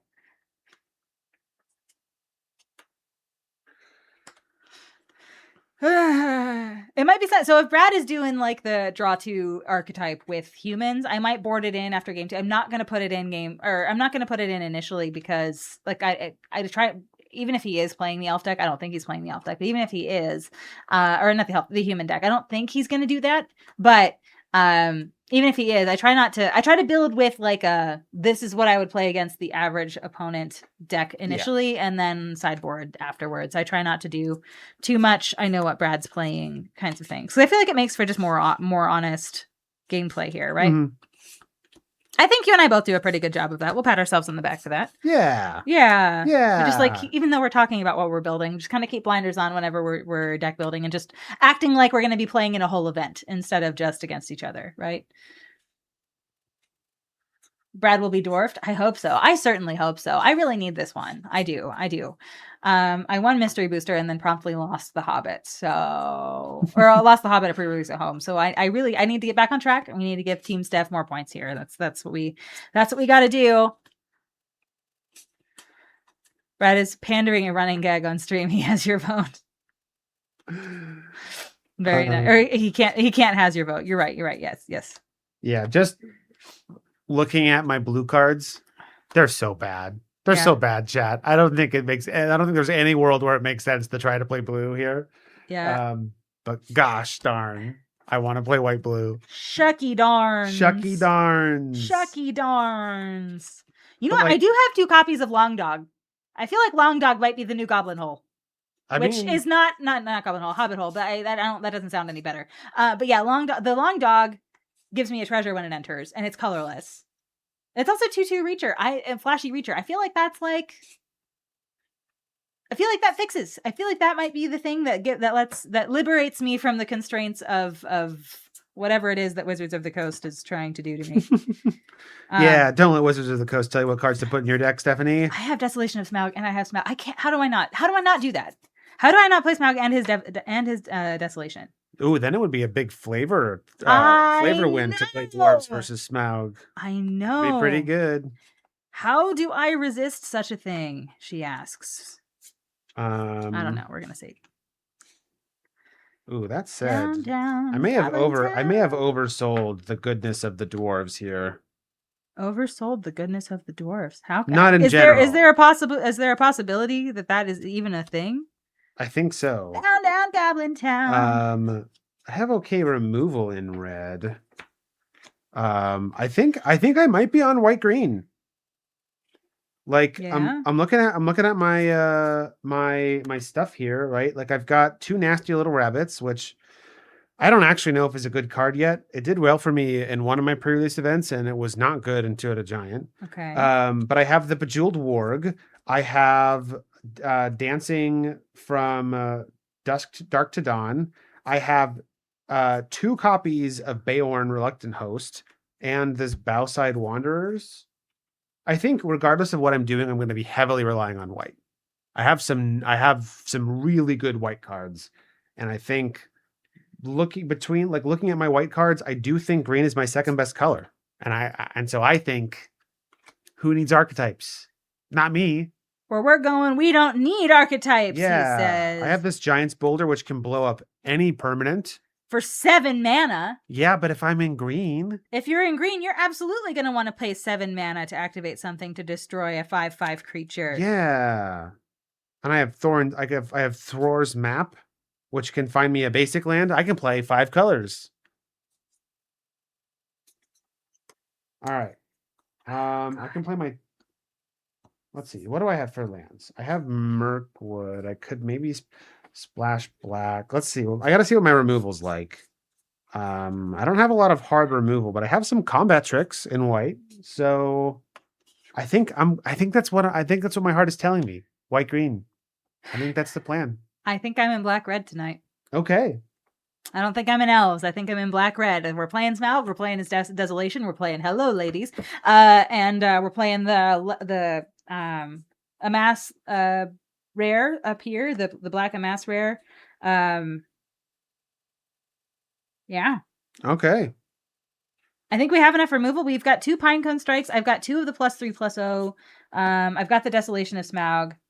I feel like my removal is good enough over here. So my white's removal is very, very, very strong, but I have 3 white creatures, and one of them, I have 3 white creatures. One of them's a sword. And it's 2, it's just, what, I can't play white. I can't play white in any kind of meaningful way if I don't have a substantial presence in another color, and I don't have a substantial presence in another color with regard to creatures. So white is just out. Thank goodness. My blue stuff is like pretty good. I have some serious birds. I've got 2 copies of this Elven Raft Steerer that lets you. Oh, no. I know. That lets you tap target creature an opponent controls. We do have Evil Queen energy. It's true. Would you like to hand me the tiara, please? Sorry, Brad always has access to the tiara, so I just don't get up and get it out of the box because it's always at Brad's disposal. Here we are. I do have Evil Queen energy here. You're totally right. I gotta fix it. There we go. Amazing. Let's see. Oh, altar. Yes, indeed. We have, yes. We do need Evil Queen energy here. But yes, blue. I have some good blue stuff. And I have the elf signpost, and I have 2 of the multicolored elf common. Really like that. We have some of the top end elves here. We have the Bowside Warriors, 2 copies of that. And then we've got the Pathmaker, which is really nice as well. And 2 of the Addercops. I feel like it's just, these colors are just not good enough here. I feel like we are solidly in red-black tonight, which means we can play the bear. We can play both copies of the bear, which I really like. I love having a top end bear. And we also could play the Duskwatch Hunter if we want to. So I might just leave that in there. But yeah, we're gonna just play with this stuff, and I'm gonna not forget about the Old Thrush. I'm gonna not forget about the Long Dog. I think Arkenstone. There might be a case to play that in here because I think I'm gonna have enough treasures to be able to activate that, which is cool. So I don't even think I need to have white mana in my mana base. I think I could. I think I could probably put a red-white deck or red-white land in there, but I don't think I have one of those. I don't. So yeah, I think we're gonna build red black here. All right. I'm feeling good about that, and I think I'm gonna choose my non-creatures here. We've got 2 +3/+0 first strikes. I think I want to put pressure on you early and hard. We got Bilbo's Deadly Slice and Stir Up Trouble. Absolutely. We are gonna do. Am I playing inside information in this format? I feel like, so this is exile top X cards of target opponent's library. You may play those cards this turn and pay life equal to its mana value rather than its mana cost to cast it. Right? Saritha Muse. Hello. Oh yeah, we are in an ad, and thank you for doing the thing. And y'all, if you are listening to this right now, that means you are subscribed to our channel. And we appreciate you for doing so. Wow, I just threw this off of my head. We appreciate you for doing so. And that you don't get a whole lot of perks for that, except for getting to listen to us talk to you during the ad break, which is what we call the Secret Podcast. Secret Podcast through the ad break. Secret Podcast. Thank you for subscribing to our channel. We appreciate you. You help us do this. And so... Thank you. All right. Steal from Brad is fun. Yes, indeed. All right. Yeah, okay. Alter wants me to do it. I'll do it. It really is just as simple as that. So we're gonna do this in Desolation of Smaug. That means that I have fewer pine cones, though. Altered. Are you passionate about pine cones? That sounds strange out of context, but I promise it matters. I feel like, actually, I don't feel like I want to stir up trouble. I feel like I want 2 pine cones, and inside information, I feel like might just be tough. I think I just want to kill Brad's things. It is spicy. I know, pine cone is really good. And I feel like plus sexy Smaug with Smaug. You're okay, all right. That was enough. I got it. Okay, all right. So we're not pine cone less. We're just less pine cone full. Less pine cone full. I just need you to love me for who I am. Okay. I do love you. I feel like you were just making fun of me just no. now. It really felt like it, Brad. It sure did. No, that's not right. I think it is. I think it is. All right. I'm gonna put these over here. I have okay. So those are our non-creatures. I think we've got Smaug in the top spot here. I have 3 copies of Goblin Plate Mail. I don't think I'm seeing any of those. But I don't know. We're gonna see. Fearsome Goblin Pair. Great ugly looking goblin. Same man. Same. Big same. I think Gollum is a good curve filler. I just don't know if I need to have my curve filled. All right, so Azog Moria's Ruin. That's a good amass guy. Bothersome Noisemaker. Misty Mountains Raider. I don't know why I'm speaking that way, but I am. More Smaug the Great Calamity. Now okay. Maybe we don't play pine cones. Maybe we play Smaug down here. Wow. I am pine coneless. You're pine coneless? I'm pine coneless. That can't be right. I know. I don't know what's going on here. So we've got 1, 2, 3, 4, 5, 6, 7 creatures. Okay, I do need curve fillers. 8, 9, 2 of the Golem Silent Slinkers. 8, 9, 10. Gollum the Abandoned.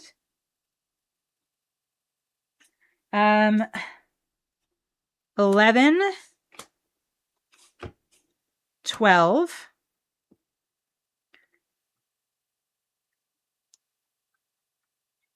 Wow, I am low on creatures. 13. We're going to count this as 14.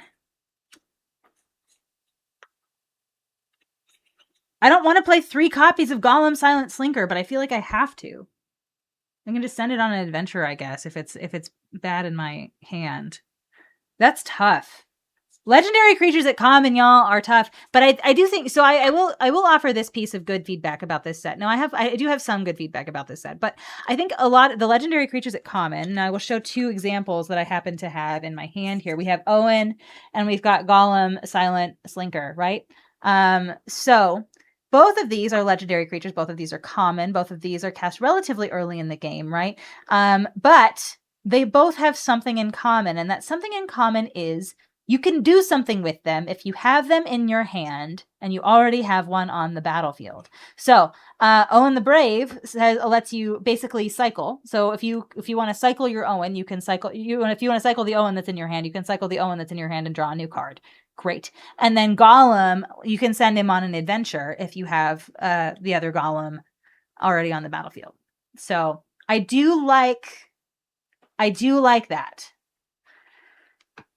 But yeah, 3 copies of plate mail feels bad, but I don't have enough creatures to substantiate this otherwise. So I think I might just be so 1, 2, 3, 4, 5, 6, 7, 8, 9, 10, 11, 12, 13, 14. We're going to play Dane 15 because he does cool stuff with equipped creatures. He gives equipped creatures double strike when he attacks.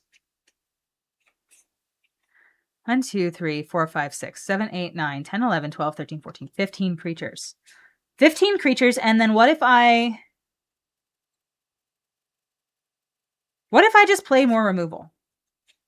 What if I play, because this crude bent blade is an equipment, and it also makes Brad sacrifice a creature, and then I play another Pinecone Strike. What if I do that? Does that seem okay? Or actually, Arkenstone might be pretty okay here. Whoa. Hello, Hey, Quinn. Quinn, you are here. Hello, thank you so much for resubbing. We appreciate you. You are not too late for 11s. It's true. You, so supper, according to Hobbit, supper is the last meal of the day. It happens at 9 p.m. So Hobbits just got done with supper. So we're in good shape. 11s happens at 11 in the morning though. So it's you're very late for 11s, but we won't hold it against you. Arkenstone, I feel like this deck, I'm probably going to have one really big creature on the ground and then one really big creature in the air. I feel like that's what's going to happen here. So I actually don't know if the Arkenstone, drawing a card every turn is nice. Do I need to do that? I don't know. Actually, you know what I can do? We have the long gray dog. And 3 is a place where I need more support here. So maybe we do play the long gray dog. We go to 17 creatures. We eliminate pine cones. And then we have what? 1, 2, 3, 4, 5, 6, 7, 8, 9, 10, 11, 12, 13, 14, 15, 16, 17 creatures. 6 non-creatures. Of that, we have 1, 2, 3, 4 pieces of hard removal, 2 combat tricks that could be used as removal. I feel like that's maybe okay, and then that means the Goblin Plate Mail is not really a unique creature on its own. It can make an existing creature bigger, and give it menace. 4 mana to do that is just tough, but I do think having 2 copies of the Long-Bodied Grey Dog is probably pretty good here. I feel like this is the deck. Yeah. Do you have your deck? I do. All right, yeah. you tell people about it because I've been talking the whole time. Yeah. So this deck is a very mid-rangey creature focused deck. I'm kind of more focused on getting my own value and doing my own stuff. I do have some interaction for Steph's shenanigans, but a lot of what I'm going to be doing is playing creatures and making them big. I have some stuff that cares about how many creatures I have. I have things that make tokens. Honestly, I have enough dwarves here that Feely I think will do some good work for me and help me go a little wide. I have Thorin's Last Stand, the make instant speed, make my creatures bigger, as well as 2 copies of Beorn to help me ramp. I've got 2 Eagle of the Great Shelf as a big chonky flyer, and then I'm really hoping I get to play Dancing from Dark to Dawn to make my creatures bigger and make bear tokens. There's a lot going on here, and I'm excited about it. I'm mostly excited that I've broken the mold. I'm not playing the draft archetypes, and we're going to see tonight how well that works out for me. All right. So, Grickshaft reminded me that I had bears. I forgot about the bears. I feel much better about my curve now. This deck runs 17 creatures, and they are increasingly large and in charge. We have 1, 2, 3, 4, 5, 6, 7, 8. So I'm sorry, these aren't creatures here. But yeah, we're gonna be amassing goblins. We got a bunch of stuff that's amassing goblins. We're gonna be we have 2 dragons, and I feel like that's 2 more dragons than what Brad has. So yeah, we're gonna play some dragons. We're gonna desolate them with my Smaugs, and then we're gonna hello ladies and destroy Brad's creatures and use combat tricks for our early threats. And I feel like that's gonna be the strategy over here. So Brad has white green mid-rangey kind of stuff, right? Yep. And then I've got black red mid-rangey kind of stuff over here. But I do have a lot of removal over here, and I'm feeling pretty good about that. So yeah, I think I'm feeling good. Do you think that was a sufficient elevator pitch?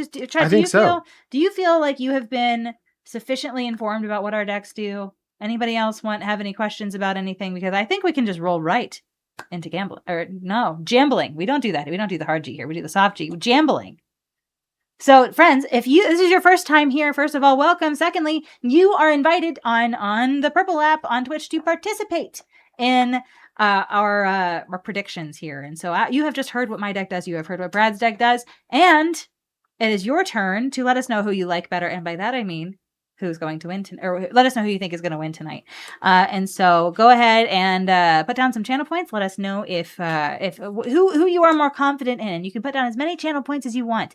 And then at the end, the winning teams or the losing team's channel points will be distributed evenly, or actually not evenly, will be distributed according to how many, it will be distributed in a way that makes sense to the people who won. So, and really all of us win at the end of this because you will have spent the evening with us, but the channel points will just be distributed differently, right? Yes, of course. That's how that works. Okay. I need to, you have to respond. Exactly. I feel like every time you vote for me, Gentleman Crow, I feel like every time it's like begrudgingly. I feel like you're never like excited to like be on Team Steph. You're just like, I guess I have to. If I must.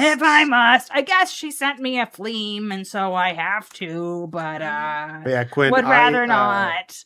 On the topic of me might or might not be playing Black Green again. I said at the top of the stream, I was like, I am not playing Black and Green again. Whatever. He's playing white green. Whatever my packs tell me, I am not playing white or black and green. Darn it. I'm playing white and green, but it's mostly white. Like a lot of my really good cards are white, and green is just kind of a supporting color, with the exception of bear enchantments. Bear enchantments are pretty cool. And I got rid of Fleam early. Here he is. He should still be here for a little while. Oh, or did I just miss the emotional support Fleam? I don't know. Just not had him here. We're just gonna keep him up for a little bit, just cause. We like Fleam. We do love Fleam. Oh, Misty. Yeah, we got Quinn's vote for bear behavior. Below.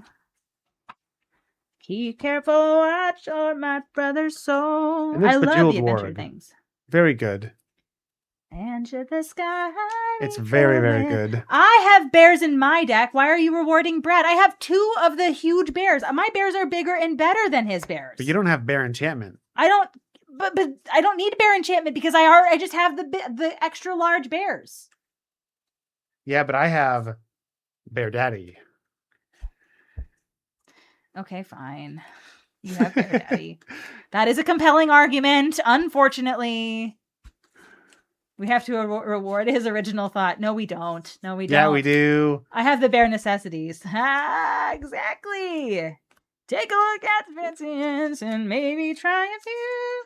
The bare necessities. I can tell you, and I'm gonna say this now, and you can feel free to clip it and make me regret it later if it doesn't go the way that I want. But if there's one thing my deck is gonna hit my land drops. Darn it. I'm gonna get those. I got several cards that help me hit my land drops.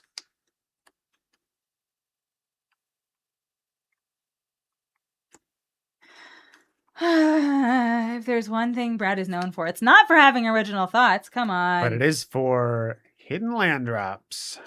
Token bears are beefy, man. The regular bear is 4 power. I know. And the large bear is a 5/5 with reach, trample, and haste. What? We just need a quick fact check here. Bearman is a 5/5. Yeah. The large bear is also a 5/5, but my large bear has better stats than yours. It has better. Yeah, but my large bear lets me play an extra land. Okay. So. Okay. How much does your large bear cost to cast? 5. Well. I can play him on turn 2 to get an extra land drop, and then on turn 4 because he let me play an extra land. I don't know, man. I don't know. Reach, trample, haste is pretty darn good. Mine's attacking before yours. The mouse has very angry lawyers. I know.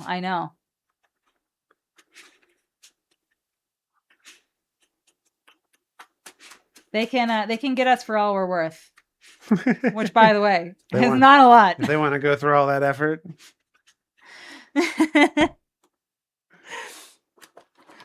we did re-sleeve our decks recently. We went to pre-release this weekend and we were like, you know what?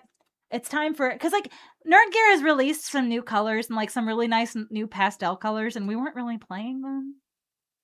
So now Brad has pink and I have purple. And so the sleeves were still in good shape. They were still in fine shape. We're still probably going to use them for like drafts at home and stuff. And they're upstairs. But like, yeah, we just they sent us a package recently with a bunch of sleeves in it. And so and it's like they had their like a bunch of the pastel stuff, and I just like I could not say no. So if any of you want to try these sleeves, honestly, when I tell you that Nerd Gear sleeves are our new favorite, they really, really, really are.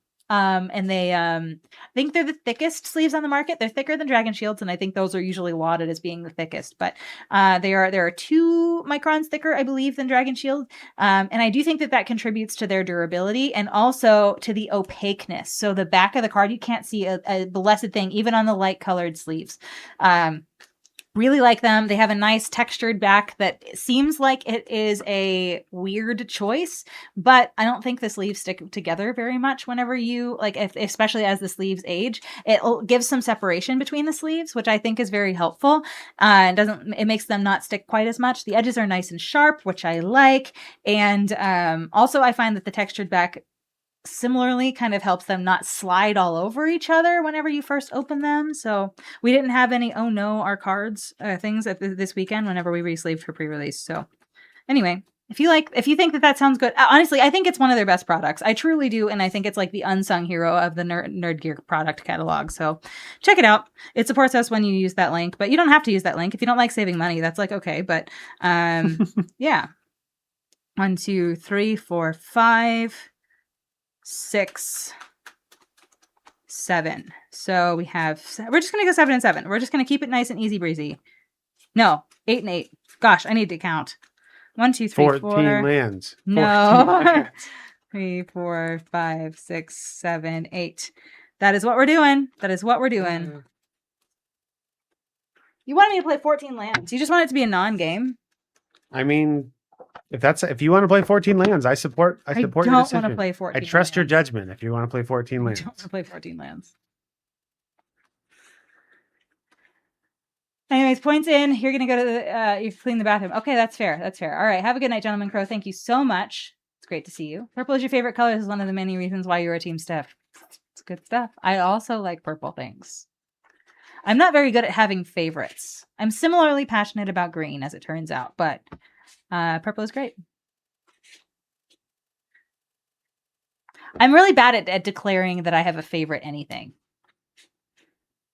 Because my preferences change. It's a very similar reason why I have 0 tattoos. I just can't commit to a blessed thing. Except for Brad, I guess. Turned out I committed to him pretty well. But, I don't know if I'm going to like things all the time. Like, for forever. I don't always know. You got one pack of them a while ago, and you hope and wish they do art sleeves at some point. They're great. The sleeves are awesome. We re-sleeved all of our commander decks with them and really like them. So, all right, votes are in, Brad. How did it shake out? We're 60% in favor of Steph. Okay, all right. Chat believes in you. Chat believes in me. Most of your new tattoo almost 2 weeks ago. Oh, very nice. What did you get? I'm curious. You don't have to tell me if it's personal, but I am curious. I love hearing about other people's tattoos, especially when I am so resistant to personally getting them myself. I love the look of them. I just, I can't commit. I can't commit long term. All right, we're going to roll to see who goes first. Let's do this. You ready? I'm ready. I got a 12. 15. Okay, fine. Posted a pic in the lobby Discord. I will check that out after. I'm bad at like the main chat lobbies of the different Discords that I'm in. I'm bad at paying attention to those unless I'm like directly tagged, and even so, I might not see it. It's just it's a blessing and a curse of so many Discords. But if you're in the Steel City, if you post in the Steel City chat, I will absolutely see it. I have alerts turned on for that. But yeah.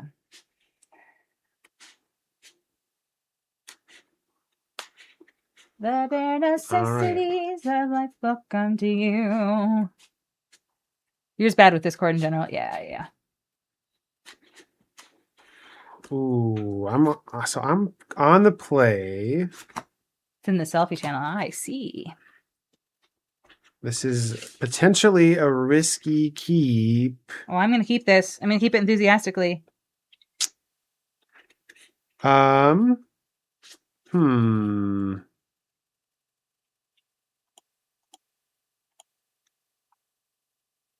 know, I'm going to try it. Yeah? Yep. Okay, let's do All it. right. Let's shake and bake.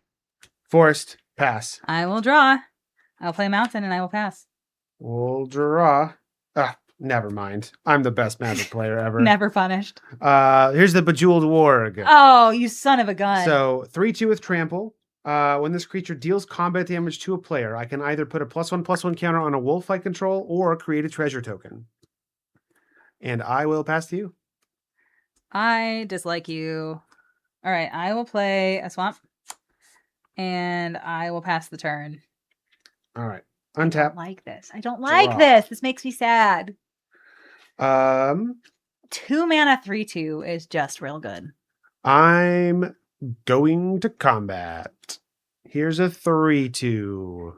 I will take 3, and I am sad about it. All right. When this deals combat damage to a player, Mm-hmm. I will. Do I want a treasure or do I want a counter? I think my deck is kind of wants the mana, so I'm gonna make a treasure token. Yeah.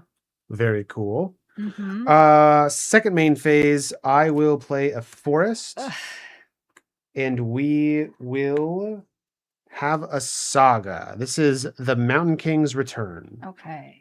Chapter 1, I will recruit. Yeah. So I will draw a card. Make a guy. I will discard a card. I'm going to discard Velvet Wing Butterflies. Okay. And I will then make a 1/1 human soldier token. Very nice. I will pass to you. Okay. I will draw. I'll pass turn. Cool. It's Untap. fine. Everything's fine. Nothing is wrong. Draw. Chapter 2 of the Mountain King's Return. I will return target creature card with mana value 3 or less from my graveyard to the battlefield. Butterflies, be back. That was very fancy of you. I know. I'm so fancy. I'm I'm going to combat. I'm going to attack you with the Warg and the Human Soldier. Beautiful. I'm going to pay 3. Long dog! Enters, makes a treasure. Block the warg. Kill it. Yeah. All right.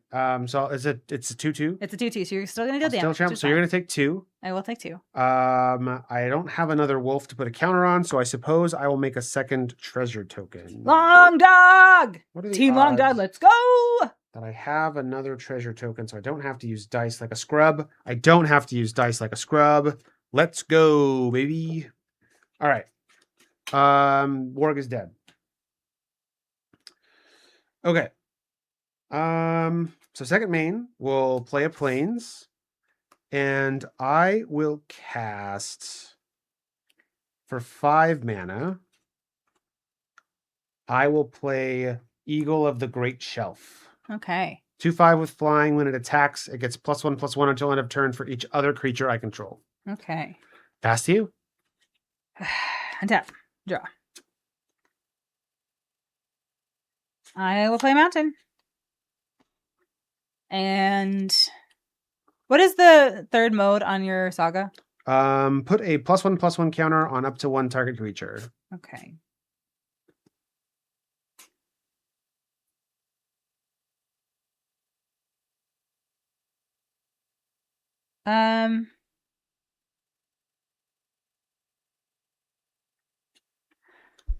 How many cards do you have in your hand? 3. This is tough. This is tough. My life is really hard. That's what I like to hear. I'm gonna play Gollum. That was an easy decision. Did it. And I will pass the turn. All right. Untap. Draw. Chapter 3. We will put a +1/+1 counter on my eagle. Okay. Watch my brother's soul. And to the sky be filled with. Then I will pay 2. for Thror's map. Yeah. When Thor's map enters, I'll search my library for a basic land, reveal it, and put it in my hand. It'll be this Plains. I will play that Plains as my land for the turn. But Brad, you're not even playing a real archetype. I know. Whatever you want. Just green-white creatures. What are you doing? I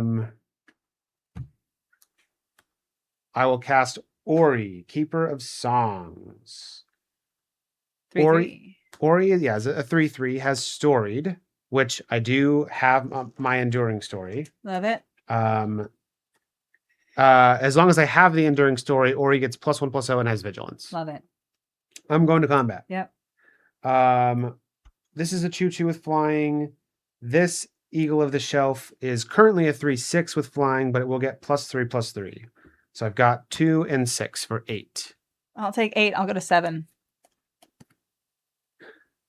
Pass to you. Untap. Draw. We've got a mountain. I'll go to attacks. Yep. I would like to attack you with Golem. Silence Linker. It's a 4/3.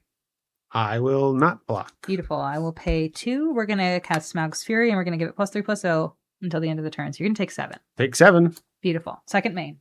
I'm going to pay 4. We're going to Desolate Smaug. We're going to deal 3 damage to each non-dragon creature. Okay.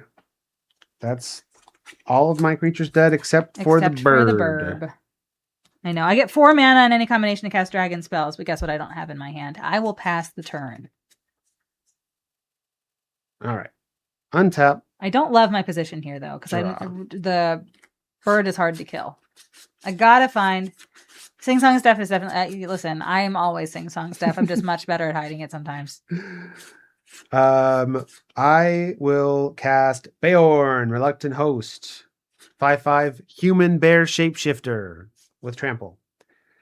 Then we'll go to combat. Attack with the bird. It'll be a 4/7 when its trigger resolves. I'm gonna take 4. Am I just like so dead this game? I think I'm just so dead this game. You might be. That turn 3 that you had was just insane. Yes. And I had long dog, and I was like, you know what, I'm probably fine, but then I'm not going first, and I don't know. So anyway, I'm gonna draw.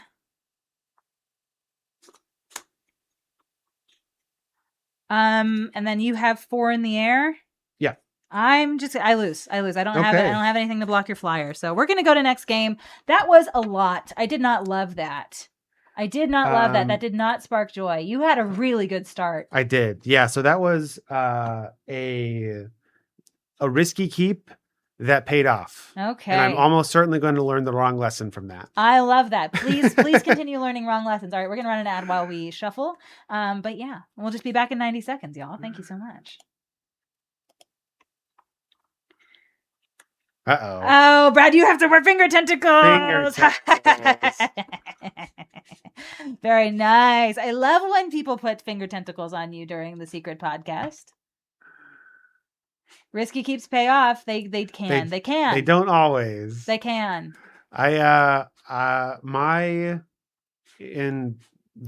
Friday evening pre-release, my round 3 opponent beat me 2-0. And both of the games that they played were risky keeps that paid off. And I was like, come on. Clearly not a skill issue, definitely just bad luck. Of course. Suffer from your hubris. Exactly. Alter gets it. All right. Tentacles on. Are you sufficiently tentacled? Wonderful. We've had a stream and a half with no tentacles. It's true. So I thought we were going to get through 2 streams with no tentacles. I think the pre-release at home stream that we did on Friday, our chat was just very nice to us because we were talking to new players and the stream was a little longer. And so I think they were just being very kind so that we didn't have to be on there for like a crazy long time. But now this is just a regular stream. Now it's just a regular stream. Oh no, my secret tech. Your secret tech? You know that I'm playing Basic Planes. I sure do know that you're playing Basic Planes. They do match his sleeves. You're right. And he's got to match. We're full on pink over here. You are. Let it never be said that I don't commit to the bit. I see fire inside the mountain. All right. All right, you're on the play this time. I'm sure on the play. You were MIA on Friday. I know. But you kept your streak. You kept your streak alive. I saw. I'm gonna keep the starter, Brad, and I'm excited about it. All right, let me. 1, 2, 3, 4, 5, 6, 7. Let's see what we got here, chat. This is what the kids these days call a perfectly playable hand. I'll keep it. Beautiful. All right. I am going to play a mountain, and I will pass the turn. All right. Untap. Draw. Oh, that's kind of nice. Basic plains. Pass. Beautiful. I will untap and draw. I will play a swamp, and I will pay 2 for the bothersome noisemaker. It says whenever I cast a non-creature spell, I amass 1, and I will pass turn. I don't like it. How big is it? It is a 2/2. Okay. Play a forest. I will pay 2, remembering the rules of the tentacles, for the Iron Hills Blacksmith. You wouldn't happen to have an axe token over there, would you? No, I don't. Oh, dang. All right. No worries. So this is a 1/1 with double strike. When it enters, I create a colorless equipment artifact token named Axe with equipped creature gets +1/+0 and equip 2. While I figure out my entire existence trying to draw with these tentacles on, you can take your turn, Steph. Beautiful. I will untap and I will draw. Axe. Okay.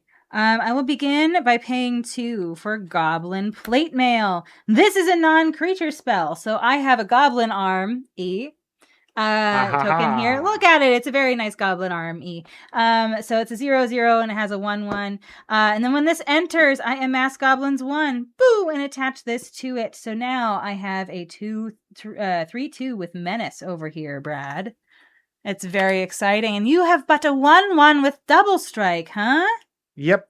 Well, I suppose we shall see if you want to block or not. I'm going to attack you with my 2/2. How do you feel about that? I will just take 2. Beautiful. Brad's finger tentacle frustration brings you joy. Brings me joy too. I am going to play the swamp in my second main phase, and I will pass the turn. Okay. Let's untap and draw. I'm going to reset my life to 20. I'm sorry. I should have that. Have done that before. I'm at 20 life, not 3.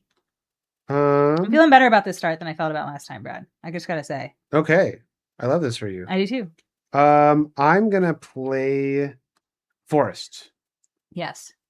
I'm gonna play my same turn 3 from last time. Okay. The Mountain King's Return. Okay.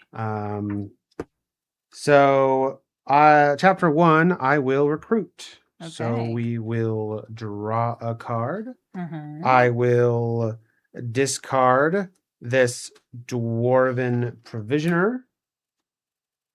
Thus Actually, making no, a I guide. don't want to do that. Okay. I don't think I want to do that. I think I want to... No, I do. That's the right call. Discard the Dwarven Provisioner, get a goober. Okay. Behold. Behold! The hot new mechanic, Behold a Goober. Behold the goober. And I will... Yeah, it's a 3/2. A 3/2 with Menace. Yeah, I'll at you with this 1/1 with double strike. I'll take 2. All right. Pass to you. Your hubris is interesting. I'm Huh? gonna draw. Everything's fine. Great. Ooh, I love this. I love it. I love everything. Everything is great. You love Nothing is everything? wrong. I do. Wow. Except for my land count. But that's fine. I can do with 3. Brad, That's me. I would like to cast the Crude Bent Blade. This is a non-creature spell, so we're going to amass this army. Yep. When it enters target opponent, target you, sacrifices a creature of their choice. Goodbye, token friend. I would like to then attack you with this here 4/3 menacing goblin and this here 2/2 just regular old guy goblin. Sounds like I'm taking 6. Sounds like you're taking 6. I know. Wow, that feels really good. I'm going to pass the turn. I I'm don't about to like take it. 4 in the face next turn, but that's okay. That's okay. I'm dealing more damage than you. Go ahead. On tappy. Tippy tappy. Draw. All right. This goes to chapter 2. Yeah. I will return target dwarf. Yeah, I know. Bammo. This is the Dwarven Provisioner. It's a 2-mana 2/2. I can pay 4 to give my creatures +1/+1 until end of turn. Okay. Then we'll drop a plains. Yes. I will pay 4 and cast Philly the Pathfinder. Yes. This is a 2/2 with Storied, and I have Legend, Saga, Artifact, Enduring Story accomplished. So as long as I have my Enduring Story, creatures I control get +1/+1, and whenever Philly or another non-token dwarf enters, I make a 2/2 red dwarf token. Okay. Do you happen to have a dwarf token over there? I do. I do have dwarves. We love this. Thank you. There you go. Actually, you can have this one too. This is also a dwarf. Thank you. You are the coolest. That's what they tell me. Cool. So I have creatures. I would like to go to combat and attack you with this creature that I have that can attack. It is a 2/1 or 2/2 with double strike. I will take 4. Pass the turn. I am really hoping I draw a land, because that would be great. I did draw a land. Now, is that what I want to do with it? I will play it.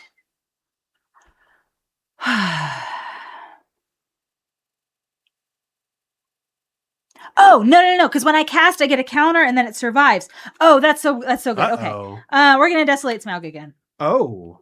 3 damage to each non-dragon creature. When I cast it, I amass. That's like so bad for me, though. I know. I know. I was like, if I kill my goblin army, is that worth it? I don't know. I was like going back and forth. I was like, no, it doesn't uncast.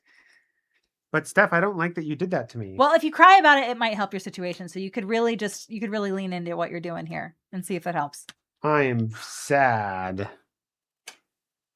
And now I don't even get to put a 1/1 counter on my creature? No, you don't, because you don't have any creatures to put counters on. I get 4 mana to play dragons. I don't have any dragons in my hand, but I do have a 5/4 with 3 damage marked on it attacking you.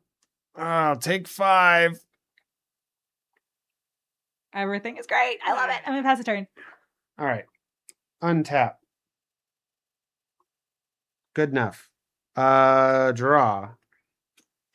That's not a creature with flash. So this just explodes. Is that you? Your face? Your face just explodes? I'm basically the arena emote. Do you have 2 creatures? Okay. Play a forest. I will pay 5 for bird. Eagle of the Great Shelf. Okay. Pass. I don't think that saves you. Because I've got a crude bent blade over here, Brad. Oh, does that make it 7? Yeah. Oh. Land. Equip. Dingers. 7. I'll take 7. I'm dead. Dang. We got him, chat. We got him. That was quick. That was a quick game, too. Desolated. You got desolated by Smaug. I didn't like that. I liked it. That was good. That was my favorite part of that whole game. What am I doing? My cards are falling everywhere. That's what it's doing. I like this goblin army. I'm gonna hold on to that. I know, it is very exciting. Hi, Alex. It is great to see you. Alex is a dad now. It is very exciting. We don't have a fun name for you like Dad Brad, but it's very good to see you. I hope that you are doing well. I hope that you and your spouse are doing well. And I hope the baby is doing well. It's great to see you. An actual factual game 3. It's true. No jokes game 3. No salty runbacks. We're going to get in there. We're going to try to, at least. But I'm on the play this time. You are on the play this time. But I have more goblins than you. So we're going to see if that works out in my favor or not. Ooh. Oh, misty eye of the mountain below. All right. We got a good shuffle. Keep careful watch o'er my 1, brother's soul. 2, 3, 4, 5, 6, 7. Does this hand win me the game? I don't know. It's pretty good. I kind of like it. This is pretty good. All right. Let's see here. Oh, I'm going to keep it. I'm going to keep it. All right. I have 2 long dogs in this hand. Oh my gosh. It's 2 more long dogs than Brad has. We got the long boys. Gosh. The long boys. What's a Brad to do? Getting your fair share of Marvel Pick 2 drafts in while holding baby. Okay. All right. I dig it. I dig it. I don't actually dig it that much because Marvel is kind of it's fine. We sold a bunch of our Marvel packs today, by the way. So Card Sphere you can trade in booster packs, which is like a great thing. And so you can add booster packs to your want list, which we've done multiple times, by the way. We've traded in a bunch of our singles and gotten booster packs for the stream. In fact, that's how we got the Throne of Eldraine packs that we're going to be playing with on Wednesday. Very excited about that. But you can also trade away booster packs if people have them on their want list. And for the longest time, nobody had Marvel packs on their want list. And we had like 24 extras that we just like don't need or don't really want. And so we would love to turn them into something else. And we get to do that now. We get to do that. Thanks, Card It's Sphere. very exciting. Thanks, and Card Sphere. person on Card Sphere who wants 24 Marvel Super Exactly. booster packs. It's like, it's someone named... I think it's someone named Brad, actually. It's like a Brad with a different Brad. It's a different Brad. Not me. That would be weird. Not you. The longest dog. I know. We have 2 long dogs. Take all my useless Spider-Man and give me some. Exactly. Yes, but it's not useless. It's a fine set. I will say, so Alex, I do think that the Hobbit is a better execution of small set limited. So I'm very curious to see how you feel about it, because I know you're a much better player than I am and probably much better at analyzing these sets than I am. I think this is much better executed. And the reason is the legendary creatures. So I know Marvel didn't have legends at common, which was great. But the other sets that we've had in the past have, and it has had some issues with... I don't know. It's had some issues with lots of legendary things at common. You know why. But with this one, you can do other things with a lot of the legends that are at common besides just play them as creatures. There's they utilize adventure. There's one that draws and discards, and there's a couple of ones. Now, it's not for everyone, but for a lot of them, you can do multiple things with them. And I think that is kind of good. I think that's, if you're going to have legends at common, that's the design space that you need to explore. And I think that they did a good job with that. So now the set is still small and it suffers from a lot of the games feeling samey, and so that's not going away. But yeah. Anyway, all right, you went first. I'm gonna draw. I'm gonna play a tapped down Goblin Town. I threw some shit on the floor. Everything's fine. It's your turn. There we go. All right. Draw. If we need analysis, Ari is very smart and the best. Ariana is great. Yes. 2 manas. So smart. You know him. You love him. Is it the Warg? It's the Iron Hills Blacksmith. Oh. I wish it was the Warg. I don't wish it was the Warg. I mean, the Warg doesn't do great against the long-bodied dog, but no. I will get the Axe token and I will pass and also be freed from the these. Freed from the those. All right. Swamp. I'm going to pass the turn. Okay. One of these days I'm going to find Smaug and I'm just going to get you. I'm just going to get you. Because you're going to have all kinds of artifacts because you're playing your guys. And I'm just going to make some treasures and you're going to just not know what to do. Okay. That's what's going to happen. That sounds right. Yeah. All right. Untap. Draw. I like so many treasures this game. She makes you feel like a baby brain goober by comparison. Ariana, I feel like makes a lot of, but not in a bad way. I think she's just, and then she never talks down to anybody. She's just really brilliant. She's so smart and she's so articulate. And I want to be Ariana when I grow up. I do. So what I learned from last game is that I got to apply pressure early. Apply pressure early. Apply pressure early. I'm going to give my Iron Hills Blacksmith this axe. Okay. And I would like to attack you with this 2/1 with double sword. But I don't have a long dog yet, Brad. I will go to 16. Hello, Flying Spagooter Monster. Oh my gosh, I love that name. What a great name. Thank you so much for following. I'm Steph and that's Brad. It's nice to meet you. We're playing some 1v1 Hobbit Sealed tonight. We cracked some packs, built some decks, and now we're in the middle of a best of 3 match. So you have caught us in right at the beginning of game 3. So you are here at a great time. It's wonderful to have you. All right. Is it my turn now that you've just wabopped me? Your turn. Okay. I didn't like getting wabopped there. That was not a very nice wabop. Okay. I'm going to play a land here. And then we're just going to pass the turn. That's ominous. It's not ominous. You know exactly how long the dogs are in my hand. Draw. I showed you. I was just too proud of them to keep them secret. All right. Play this land. I'm here 2-1 double strike. Okay, here we go. Long dog. Wow. When it enters, I make a treasure. He's such a long boy. I'm going to block. All right, get him out of here. What a long boy. All right, then I will pay 3 for Ori, Keeper of Songs. 3/3 storied. As long as I have my enduring story, Ori gets +1/+0 and has vigilance. I will pass the turn, and I will share a fun bit of rules. I don't know if trivia is the right word, that I just realized as I was staring at Ori, Keeper of Songs in my hand. And that is, if I were to play a second Ori, right, I would have to legend rule. But for a very brief moment, I have 2 legends and an artifact, and I would get my enduring story. That's even if so funny. Immediately afterward, it would go away. Okay. That's wild. So just, it's not a triggered ability, so it doesn't It just happens. It just happens. Like so many things. You are not enduring, however. Your story is super lame right now. It's kind of the worst. It's the worst story ever. We're still figuring out how it works. We're still figuring out how to even tell a story. Like what even is a story? Characters, I'm gonna play a land, and I'm gonna go ahead. We're gonna pay 3 for the long dog. You're not even flashing it. I'm not flashing it. We are not flashing anybody here. Not on this stream. This is a G-rated stream here. Now you have mana to play the 3rd dog. I'm going to pay 1 to put a +1/+1 counter on target creature and have me gain 2 life. Oh, okay. This dog just got even longer. It's got even longer. Thank you so much for subscribing, Flying Spagooter Monster. Oh my gosh. Wow, that's great. So what you may not know, since you are new here, is that we play 1v1 sealed twice a week. So we will play at 10 p.m. Eastern on Sundays, at 10 p.m. Eastern on Wednesdays.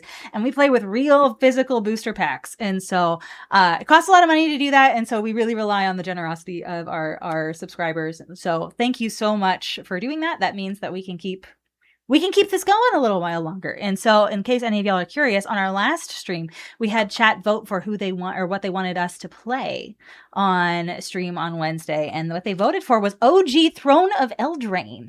And in case you want to feel old, this was released. Let's see, when was this released? How many years ago? This is a 2019 booster pack. So this set is 7 years old. This set's in what, like 2nd or 3rd grade? Something like that. I don't know how old kids are. This set's in 2nd grade. We've got Flying Spagooter Monster already a limited champion. The longest dog is the goodest boy, and you played Seal today, went 3-1. Heck yeah! Nice. Heck yeah! So this dog, it's so long. It's so long, and I feel like our chat really likes how long the dog is. I'm going to pass the turn to you, Brad. Okay. Get at me with that 2-1 double strike. I'm going to block with the longest dog there is. I still might. You don't know me. I don't, but I wish I did. Whoa. All right. I will go to combat. Yeah. I am simply... Whoa. Wow, Flying Spagooter Monster. Holy buckets. Wow. Thank you so much. That was so nice of you. Wow. Okay. Wow. Thank you. Oh, that was so generous of you. Thank you so much. Congratulations to friends, to Donnie and Jamie and Summer and Chard Spark and Grixaf, JB, Lazy Tack, Proxy, I'm sorry, Protex Gaming. Oh, there we go. Bonta 1992 and Randy. Congratulations on the gifted subs. Flying Spaghetti Monster. Wow. You a real one. Yeah. We That was appreciate so you. nice of you. That was so nice of you. Wow. Okay. Thank you so much. I am beside myself. That was a lot. You know what? So I'm gonna play this land. Okay. Well, hold on. Here's what you can do. Or wait, what were you gonna say? I'm Brad? just gonna say, because of the generosity of our friend Flying Spaghetti Monster. Spaghetti Monster. We are gonna be dancing from dark to dawn. Okay. All right. I was gonna say, Flying Spaghetti Monster. We have an arsenal of funny hats. Oh yeah. Your generosity. So usually we have wearing hat redeems at like 1,000 or whatever channel points. You probably have enough of those at this point. But if you click on that redeem, and you'll see what hat options there are. If you want to put in chat what hat you want Brad to wear for the rest of the stream, and what hat you want me to wear for the rest of the stream, make sure you choose one for each of us. We are happy to do that. Thanks to your generosity. So let us know what you want us to wear. If you click on the channel redeems and for the make us wear a silly hat, it'll give you a list of all the ones that we have. So let us know what you want us to wear, and we'll wear it for the rest of the stream to celebrate you. Thank you so much. All right, great. All right. What are you doing, Brad? So you're dancing till dusk till dawn. So that means whenever you play a land, you make a bear. Yeah. When a land enters, I make a 2/2 bear. When I cast a creature, I can put X 1/1 counters on a creature where X is that creature's mana value. Your birthday is Thursday, so why not? Oh, wow. Well, thank you so much for your generosity in celebrating your birthday. I hope you have a really great birthday. I hope you have some fun stuff going on. Yeah. Wow, that was really nice of you. Thank you. Yeah, let us know what hats you want us to wear. We're happy to wear whatever hats you want us to wear. All right, Steph. I'm coming in with Ori. 3/3. All right,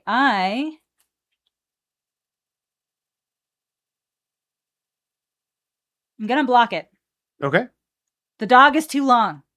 Too long. It's too long, but it wasn't quite long enough to survive. That's okay. That's all right. Pass to you? Okay. I'll untap and draw. And you know what, Brad? I'm going to pay 5. And I would very much like to spew flame all over your double striker.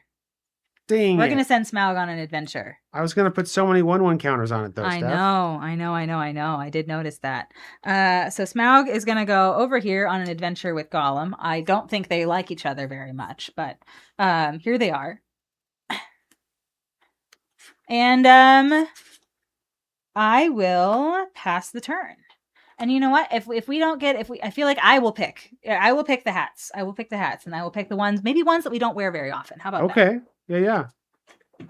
We'll remind chat that they exist. Oh, here we go. There you go. We could pick our hats that most closely approximate a strainer or a pirate hat. Oh, okay. This one is kind of piratey. Okay. Would you like to wear this one? Sure. And you know what? I'm gonna go. You said strainer? Yeah. I'm just gonna go upstairs and get one of those. I'll be right back. Wow. All right. Okay. So this is our piratiest hat. I am Brad the Saja boy. I'll be your idol. And yeah, I'm loving it. I got we are just so blown away. That was so generous. Thank you. And it was great. I'm excited to see. I think I know exactly what Steph is going to bring down.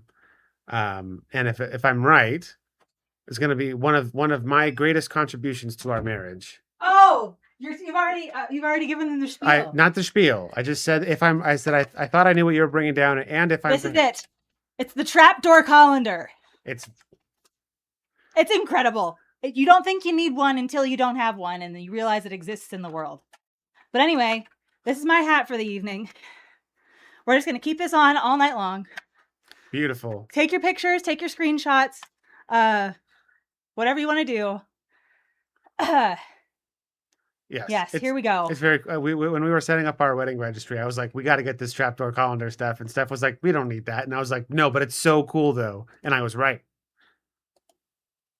We got a new emote thanks to that hype chain. Amazing. All right. Brad, Nice. it is your turn. That is a very fun emote. All right. So I have untapped. I have not drawn. I will draw. You just won a Commander game, Saritha. Heck yeah. Great job. Nice. Great job. All right. Playing a land. I get a bear. And you have a bear token, yeah, Steph? The very cute bear token? I do. Here you go.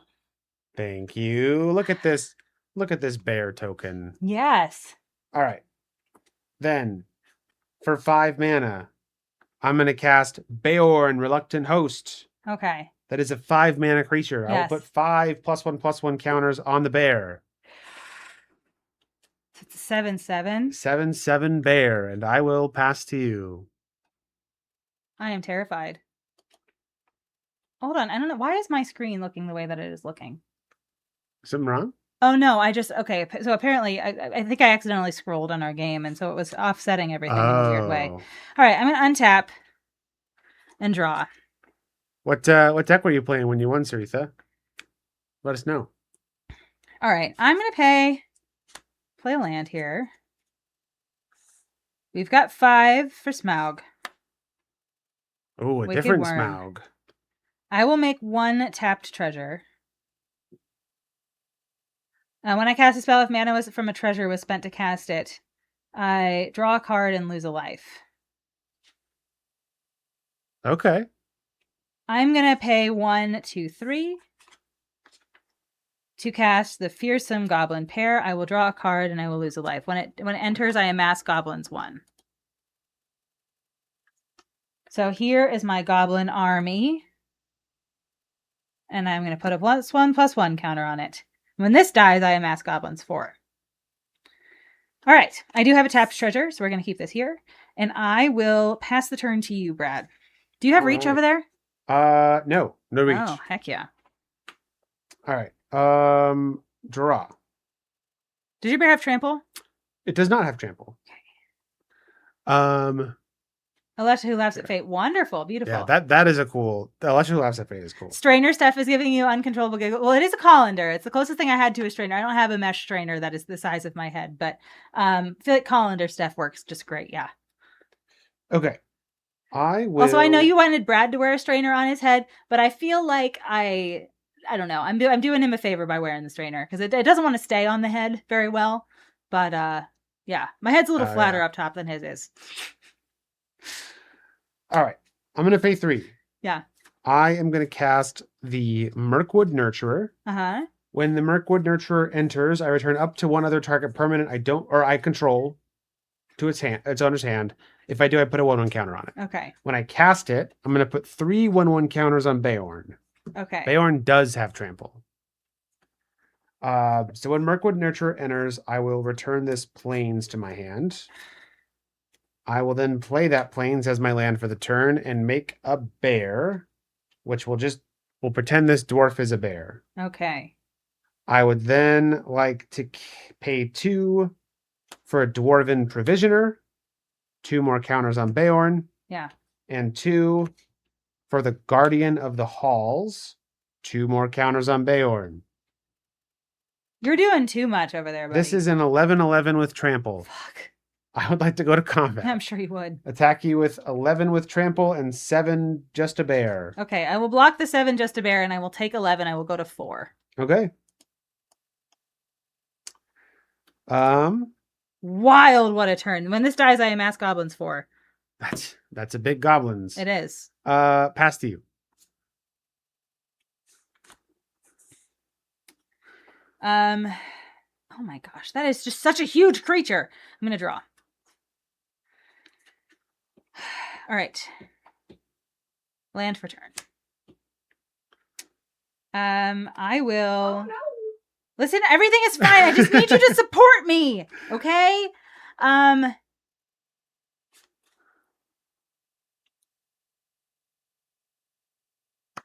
What do I do here?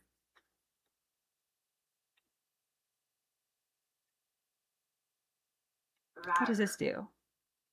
Put 2 counters on a goblin.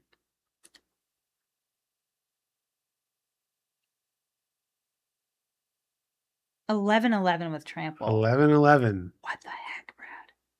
Okay. I'm gonna. This is so not smart. I'm going to pass the turn. Ooh, okay. We do need emotional support. Thank you so much. Here's Fleem. Here he is to support us emotionally in this trying time. Yeah, I know. Everything is funny. All right. Untap and draw. All right.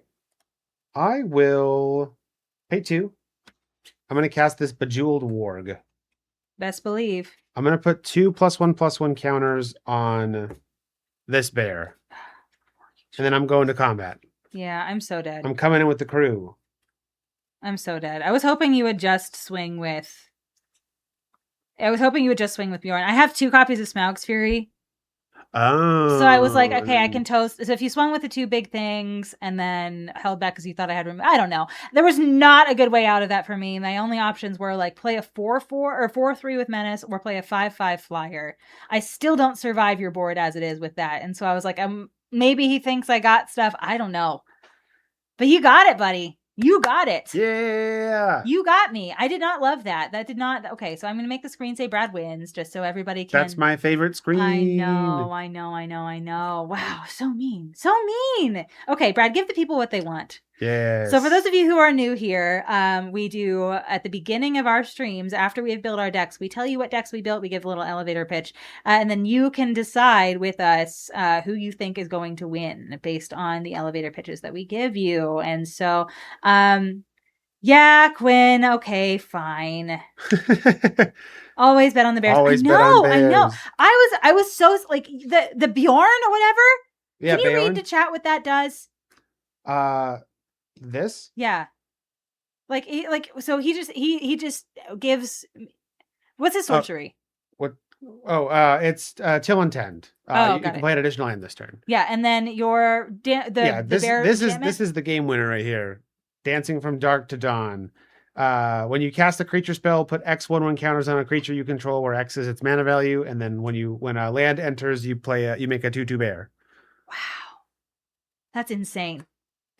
Insane. Whew. Okay, so we lost to really good bears, and you know what? That's okay. We got some points going to Corlin and 2 others. Hello, Usagi Kaide. It is great to see you. You arrived just in time to see me wear a colander on my head. Hello. Thank you so much for the follow, Serena Philothea. It's great to see you. I'm gonna go ahead and give you a little shout out here, Usagi Kaide. Beautiful. Y'all, if you aren't already following our friend Usagi Kaide, please make sure you do that. Got a really great stream. Were you playing Commander tonight? I bet you were playing Commander tonight. I think you were. Is that a bronze colander? So this is a colander. It's a trapdoor colander. And I'm wearing it on my head because we have a new friend in chat, Flying Spooter Monster, who gifted some subs to us tonight, and was very, very, very generous because their birthday is on Thursday. Yeah.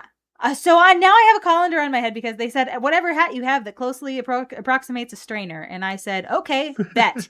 And I ran upstairs and got one. So that's what I'm wearing for the rest of the stream. It's great. It is so great. Wonderful. And you just missed Brad absolutely trash me. I just got absolutely dumpstered by 2 rares that were just working in tandem together. And I just could not handle it. Even with Smaug and his desolation, we just could not. We just Also, could not even. Kaide jump scare. The nasty little wabbit.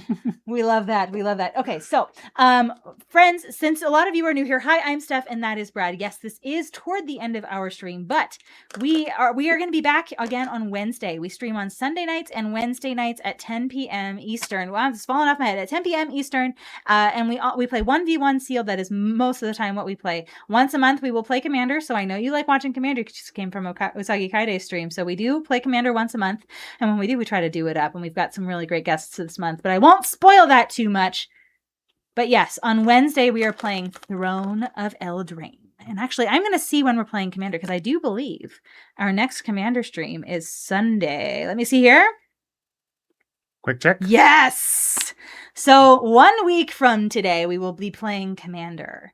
And we are playing Commander with 2 of my very favorite people from this community. One is a returning guest and one is a new guest. So we are playing with Bill from the Spike Feeders. We played with him in, I think, February of this year. He's great. He's like honestly one of my like really good friends, and or he's become one of my really good friends, and I am just I adore Bill so much. And so don't tell him I said that, because I still want to like grind his bones into a fine dust on stream. But you know, outside of that, of course, we're great friends. Bill, I know. So we're on Sunday. We're going to be at 10 p.m. We're going to be playing with Bill, and our second guest. I don't know if any of y'all have met Chris from Harmless Offering. He's the guy that has the website that gives away free magic cards, and all you have to do is pay shipping. He's like big on the idea that like that magic cards, like the price of singles shouldn't price anybody out of a game. They're just cardboard, and so he really does his best to try to get as many cards into people's hands as possible. So yeah, he accepts like card donations, and then he just gives them away for free on the internet. And I think that that's just very cool. So, I know. So if any of y'all aren't following Harmless Offering, he does short form stuff mostly. So it'll be on Reels. It'll be on TikTok. Definitely find him. And then Bill, you can find him anywhere. You can find Spike Feeders, and his personal account you can find on Blue Sky. But yeah, so that's what we're going to be playing with on Sunday at 10 p.m. And so yeah, so we'll be playing some Commander then. But Wednesday, we're going to be playing OG Throne of Eldraine. We're going to do 1v1 sealed, and what we do on the stream usually is we crack packs, build decks, and play a best of 3 match against each other with just whatever sets of magic we want to do. And so Wednesday we're going to do OG Throne of Eldraine. You played with Chris at PAX U, you believe? Yeah, he would have absolutely been there. Chris is from New England, and so he likes to go to the events on the Eastern Seaboard. So he is one of the most delightful humans I have ever met in my whole entire life. I'm sure you really liked him. I think you two would get along fabulously. So if I'm reading that situation, is this the Chris who Mana Curves always lives? No, that is Commander Mechanic Chris. That is he's a good friend of ours as well. He lives in the Toronto area, but Commander Mechanic is the Chris that we always blame on Mana Curves' stream for sure. But yeah. You hope I crack 5 Okos? I hope I crack 5 Okos. That would be so nice. I need to get Brad back. That'd be a really good way to win the stream, huh? It really would be. It really, really, really would be. Okay, so friends, I'm so sorry to receive a raid and then have to. Whoa, that was loud. To receive a raid and have to dash. But Brad does have a real person job at early in the morning here, so we do need to. Not my favorite thing. I know. So what we're gonna do is, I believe, let's see here. Oh, there is someone here named Cozy Viper who we have raided before, and it seems like they have been away for a little while. It seems like they have not been playing as reliably as they typically do. It looks like they are co-streaming with Dr. Green Thumb and with Magic Dad's Gaming. I think that would be a really fun raid over to us. Let's do a thing where we send them over. So raid, and then we're gonna do. So this is what Cozy _ Viper. Yes. So we're going to send you over to Cozy Viper. I need you all. So if you wouldn't mind just sticking around, even just for a minute, it really, really, really helps their analytics. If after you are part of a raid and then you go over to the new stream and then you stick around for a minute and just like hang out with them a little bit, do that. And maybe give them a follow. It looks like they're streaming some, let's see here. What are they doing? They're doing some Commander. Oh, we love late night Commander streamers. Yes, they're doing some Commander. So give them a follow if you want to watch some Commander late at night, and or I don't know, just be wonderful. We know you all are. But we will see you all on Wednesday. I hope you have a great night. Thanks for your time and for your attention tonight. And Flying Spagooter Monster, we'll see you later. Friends, have a great night. Goodbye. Bye.